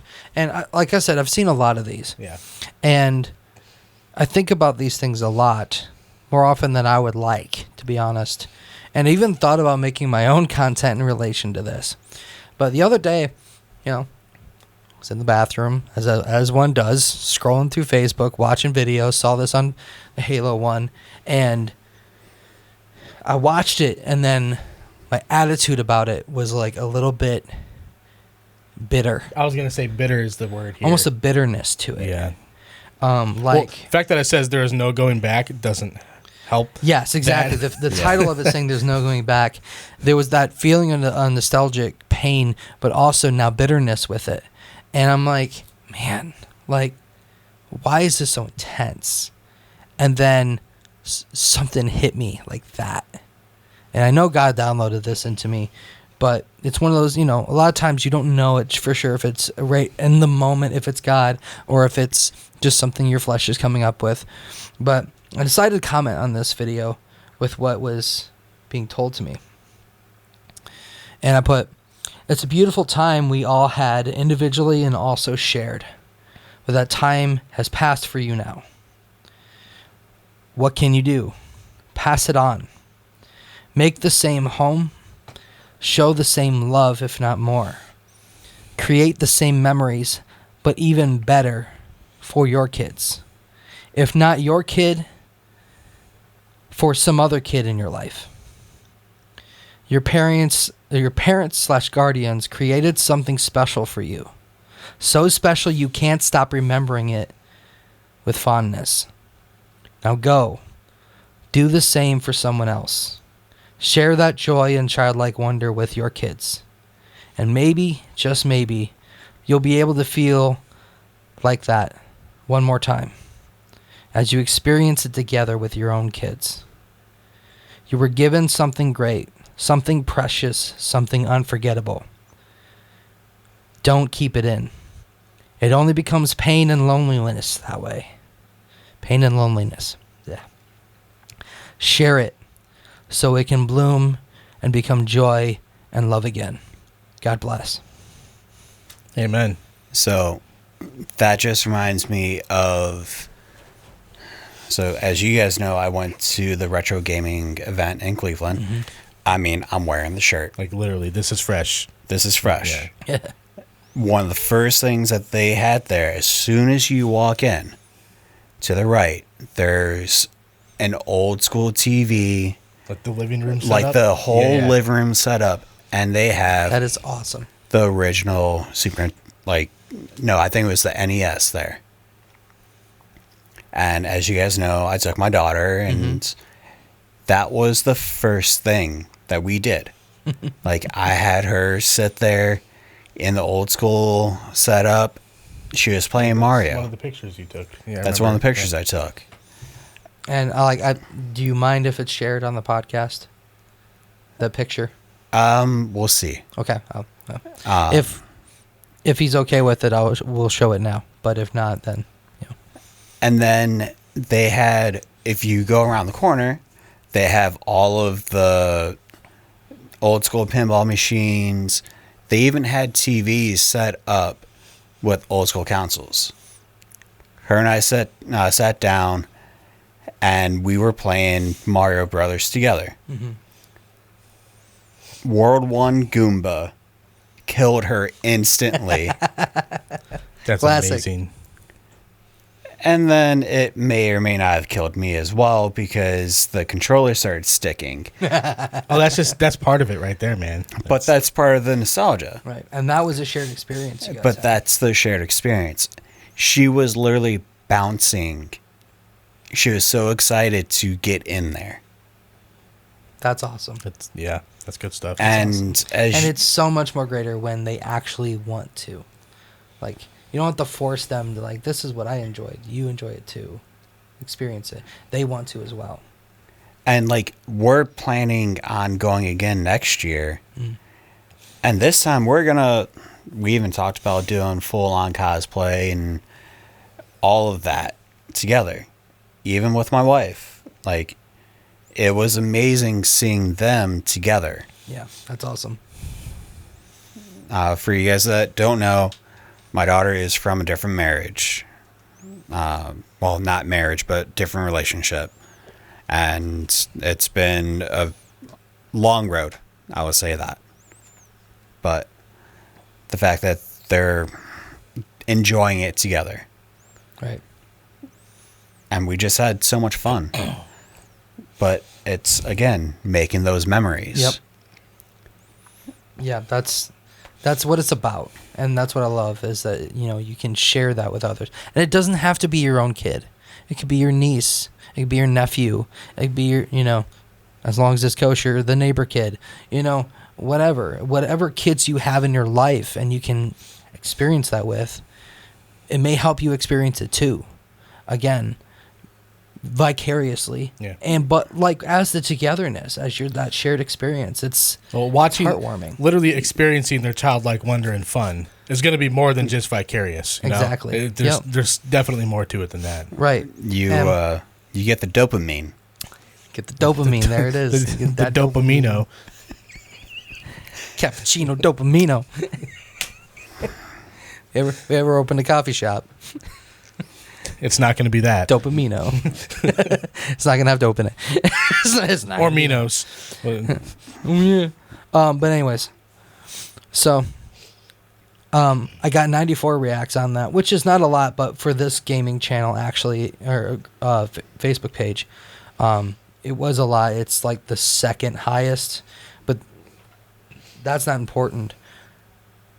The response I got from this in the comments was the most universally, they loved it, everyone loved it. Completely agreed upon. Completely agreed upon comment section I've ever seen for what I said. That's hard to find in today's comment sections. Yes. It really is, honestly. And I'll read you just one or two of them, and like some of them just like exactly this, pass it on, underrated comment, blah, blah, blah. But there's some like,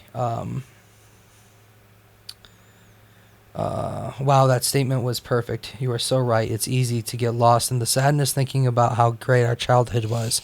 And then when I look at the world now as an adult, you can't lie. It's gotten a lot uglier and scary.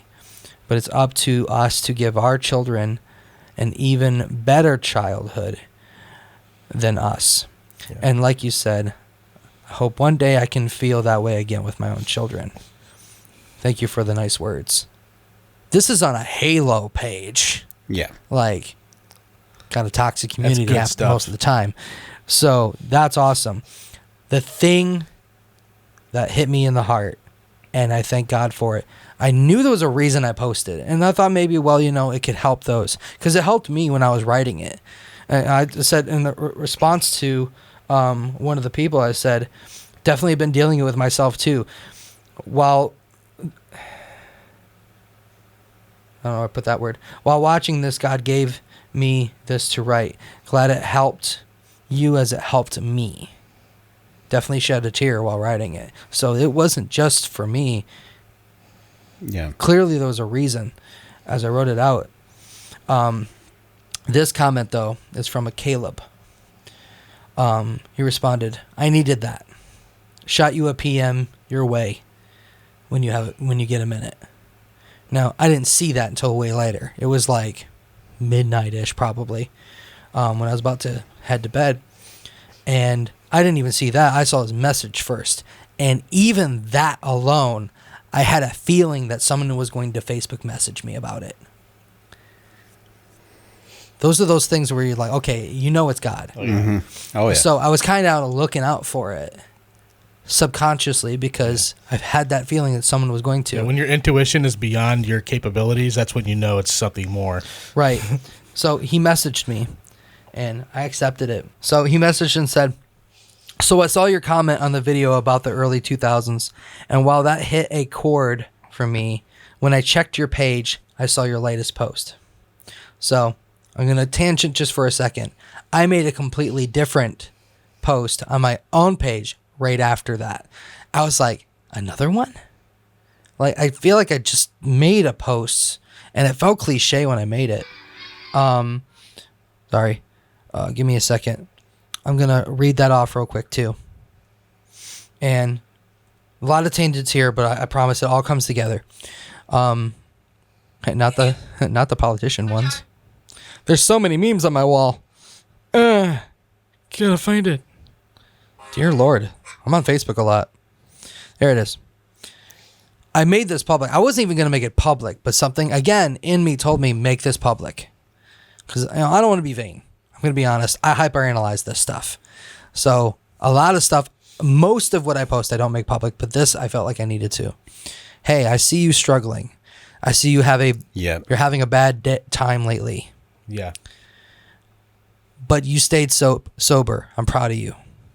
I see you haven't shut up in a while. I'm proud of you. I see you've been stressed out, but you haven't rolled up because you want to be free from it. I see you. I'm proud of you. I noticed you haven't watched porn lately. Keep going. I'm proud of you. I heard from a friend that you regressed a bit recently. It's okay. Don't give up. I'm proud of you. Notice you haven't come to church in a while. Some even said you might have backslid. Don't be ashamed. I miss you. You're always welcome back. No judgment. I'm still proud of you. I heard you've been fighting depression and suicidal thoughts. Thank God you're still here. I'm proud of you. Stay connected. I love you. This isn't a forward. It's just on my heart. Some people been needing to hear it. God bless. That's what he saw right after what I posted. And he said, I saw your latest post. That one hit me where I needed to be. I've got a 5-month-old currently. 5-month-old kid. And I've been struggling with some old sins that I've been working on with God. And that post helped me with some perspective. Plus, just missing the past. But that comment makes me want to give him the same fun and experience, but better. Talking about his kid. Thanks for posting all that. God's been working on me, on making me the best father I can be. God bless, man. That meant more than you know. It's not a gaming channel, man. I wasn't even trying to make that religious. Yeah. God gave that to me, not even religious. People will see Jesus in you anywhere you go. Right. But that post piqued something in that person's mind to look on my page to see something they actually needed to hear. That one touched their emotions. That one touched their heart. They touched their spirit, what they actually needed to hear. That's like, I thank God for it, and I think that's amazing. And don't tell me that God can't take things that are not godly and use them for good. Absolutely. Oh, absolutely. I'm not saying that we should actively pursue doing ungodly things. I'm just saying that wasn't directed toward God. The only thing God related on that was God bless at the end. And I hesitated to put that originally in the first place. I did. But I'm like, you know what? I'm not going to be ashamed. I feel like this is coming from God. I'm going to put God bless on it. Just to plant a seed. And immediately that seed grew. A lot of times you don't get to see that seed grow. Yep. A lot of times somebody else will harvest that in the future. Right. Oh, yeah. You know? But there, God spoke to somebody's life. A new father with uncertainty, with confusion, with pain from nostalgia and the old life and the things that were going on in his life before. And both of those posts spoke right to his issues. And it was a great conversation after that. I won't read it all to you, but I basically told him how it's like, it's crazy because I wasn't going to post that stuff. I felt the one that I posted on Facebook, the regular one, was a little bit cliche because you see those kind of forwards all over the place. I enjoyed it. About, a generic ones and just copy and paste ones. I'm like, why do I need to add yet another one? But we do what God prompts us to. Yeah. And the little things that we think that don't make a difference in people's lives, they actually do. And even if you're not a Christian, like, that was an encouragement to keep going. That was an encouragement to push forward. And I'm happy to see that. And I thank God for it. So that's more or less what I wanted to talk about. And thank you, Caleb, for talking with me, because that didn't just go one way. I was talking to him about how, I'm going through some financial situations and things and trying to find timing with starting my own family, trying to listen to God and be mindful about, making sure that the income is there so the kid doesn't have to struggle with us. But if God says to go, we go. Yeah. Regardless. A little bit of obedience goes a long way. Amen. So thank you, Caleb. You said you were going to watch this. Thank you for talking with me. Thank you for listening to God. Speaking through me, but it's all him. In my notes, I have just the... I wanted to touch on this and see what you guys... And we'll close with this. That was preaching. First closing? We'll end with this. Second First closing? ending. Jeez.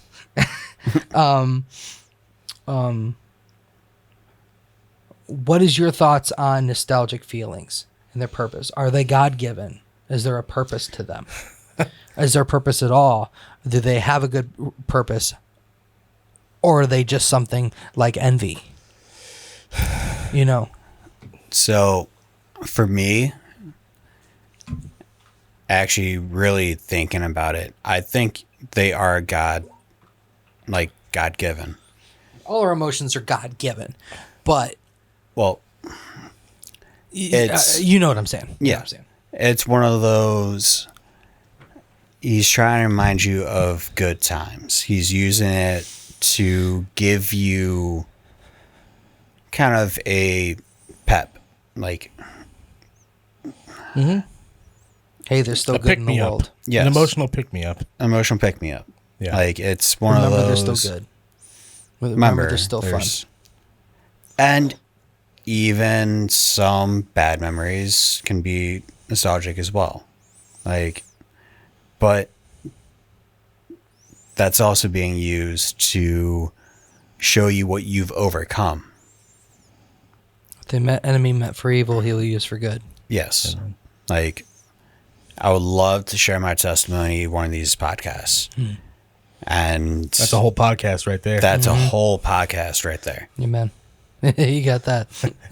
But we will be here for a long Right. time after. Yeah. We don't have that kind of time tonight. Yeah. But there's always your test is your testimony, your message, your message. That's good. That's really good. I've heard it multiple times. I've actually never heard that phrase. I like that. That's really good. Yeah, I agree. Your test is your testimony. Your mess is your message. Come on. I love that. So it also goes into what you're talking about with Caleb. Mm-hmm. His past. And even with you, just recently. Mm-hmm. I mean, you essentially got to give him your testimony when it came to your stuff. Mm-hmm. So, but that's all God-given. Right. Like, Amen. so to answer your question, yes, I definitely think that's God. That's weird. I never actually, until this podcast, I never explicitly combined the two things, nostalgia coming from God. I never thought about it that way, but I never put that much thought into it. But at the same time, I always made an effort not to let my nostalgia become bitter or become a bad thing. I always tried to enjoy it because I felt like it. And obviously, thinking about it now, this is definitely coming from God. I always tried to think about it as something that helped to ground me, bring me back to center. Like if your thoughts or your emotions or just your life is just becoming crazy, it can help you remember where you came from. Help you remember. Keep you humble, too. Keep you humble. Yeah. Remind you how you grew up, whether it was good or bad. You know, just kind of bring you back to center. Good. It's your root. It's your roots. It's your roots, exactly. Yeah.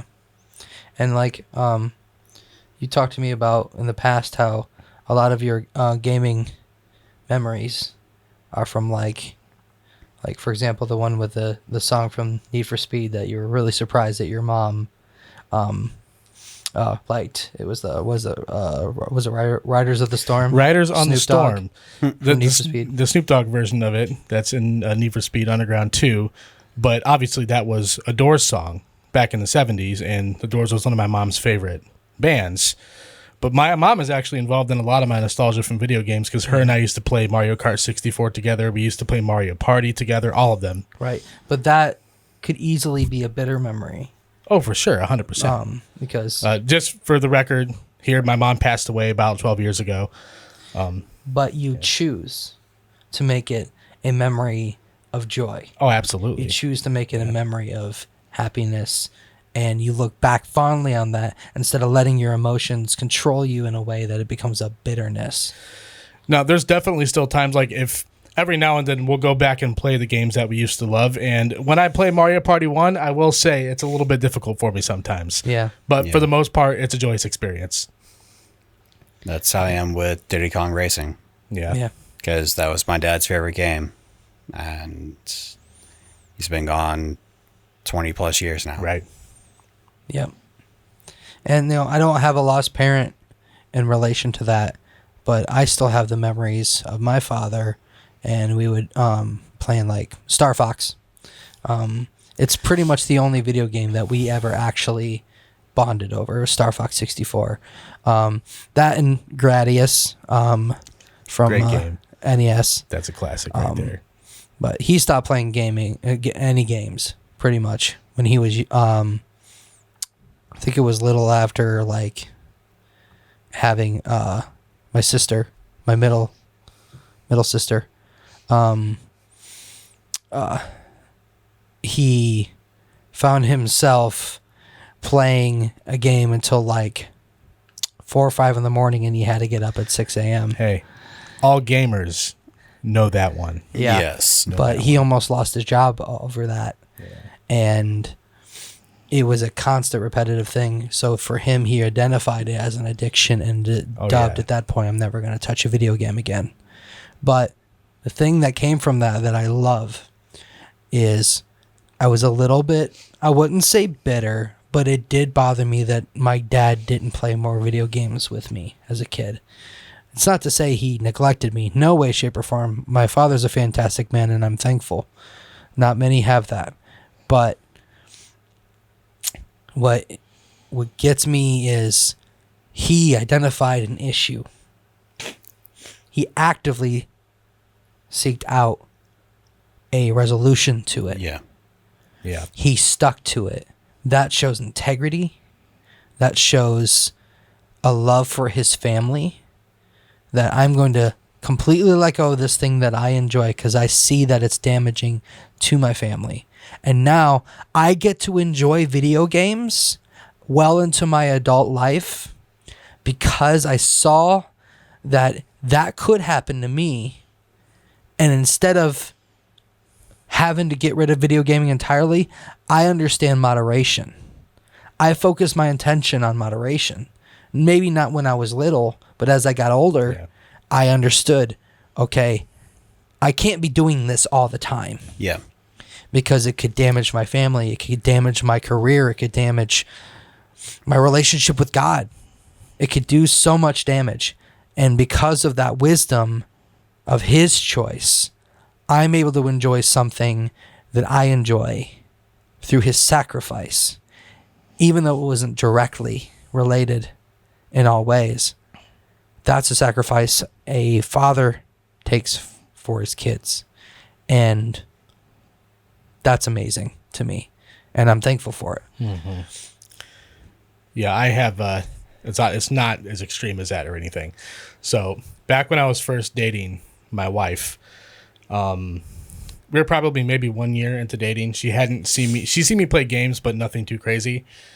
Cause I worked a lot at the time, but I decided I had a few days off and I decided that I was going to play through Fallout 3 again. This was probably 2010. So only a couple years after the game had come out. I literally played Fallout 3 for 3 days straight, basically without stopping. And after I finished it, she just like kind of calmly asked me, so is this something that you do often? And that was a light bulb in my head. Probably don't do that again. Yeah. Yeah. Like, do I enjoy playing games nonstop? It was definitely more enjoyable when I was single or when I was a kid. But now that you have actual adult responsibilities and or somebody else to be responsible for, it's not really a responsible thing to do. Right. Yeah. So I did it one time and that was it for me on that. And I've learned there too. Yeah. And I was upfront with my wife when we got married. I'm like, I'm a gamer. And sometimes when games come out, I will go on a binge, but I won't stay there. I promise you I won't. Yeah. It may be just to finish the campaign and then I'll step away. Even for Destiny, I set my own boundaries. I noticed I was really getting pulled back into Destiny too. I set my own boundaries. I'm like, babe, I see that distance this is creating. I'm going to play this every week on Thursday nights or Tuesday nights. And I won't play it any other time except maybe on weekends if you're busy or you're out of town or something. But this night will be the gaming night with the boys. And I won't do it the rest of the week, so we make sure we have our time together. And that's so important to do because your family is your priority. Yeah. Oh, yeah. Your 100%. spouse should be your number 2 under God. Yeah. Oh, yeah. Your number one physical relationship is your spouse. Right. Period. Exactly. And I'll tell you, it makes a huge difference. It makes a massive difference. You'll be happy. You'll be happier because they'll be happier. Your family will prosper more. Anyways, I don't know how we got into this so deeply. You but I'm just glad we reminded did. me of when Palworld came out. Yeah. So Yeah. I didn't get any flack from my wife on that, but when Palworld came out, I was actually I was waiting until she went to bed, and I was playing the game until like 3 and 4 a.m. And I did that for about a week before I realized it was affecting not only my sleep, but how I performed while working and just my attitude around my wife and people I loved. So I was like, okay, I think I should stop. Yep. And It's a problem. Exactly. And one year we had a week off of work for New Year's. It was like, it was right after COVID or something like that. And I took that time. I told my wife, I think we were still dating at the time. She was my fiance. Where I'm like, during this week, I ain't gonna talk to nobody. I ain't gonna do nothing. I'm just gonna sit home and do whatever the heck I want because I just wanna disassociate Yeah. and just do my own thing. I'll sleep when I sleep. I'll wake up when I wake up. I won't have a schedule because that's what I want. And it's my time off. I don't have any obligations right now, so that's what I'm going to do. And I ended up playing Fallout 3, start to finish with all the DLCs, and did a kill everything run. Oh my gosh. I killed everything, everything, even the things you can't kill. I turned on cheats and killed them too. Everything. Had the most fun I've had playing a video game in a while doing that. Complete genocide of an entire game. Oh yeah, absolutely. You should try it once. In game. In game. But Suppress the jokes. I told my wife, fiance at the time, ahead of time, this is what I'm going to do. Is that okay with you? Because I could spend it with you, but you were also going to be in Ashland, spend time with your family. It's a great opportunity. And she was okay with it, and I did it, and there was no repercussions. Yeah. It was a fantastic time. Planning the time slot for it and being in understanding with the people close to you makes all the difference. Exactly. Communication is key. Well, we're at 9:30. We started at 9:20, so we're just over 2 hours at this point. So I think we're going to end it here. What do you guys think? No, I think it's perfect timing. I suppose. All right. So it's a long podcast. Tell us what you guys think. Yeah, Shorter, we longer. can go longer, but we have no problem being a little bit shorter on that too. Yeah. We want that retention, guys. But anyways, thanks for watching, everyone. This has been the Dopamine Podcast. Chasing dopamine 3 tangents at a time. That was definitely more than 3 tangents. That was well more That was than probably 3. 7. I'm gonna go 7 tangents. It's a tagline. Thank you for tuning in to episode 1. We appreciate it. And Appreciate it, guys. we are God and Gaming. Have a blessed night, day, And evening, whatever it is for you. if God you bless. guys have any prayer requests, please put it in the comments. Yes. That's one of our major things that we want to be part of. Prayer requests. Because we are God in gaming. Yes. Amen. Our main focus is God. Thank you, Glenn. Yeah. Seriously. Thank you. Good stuff.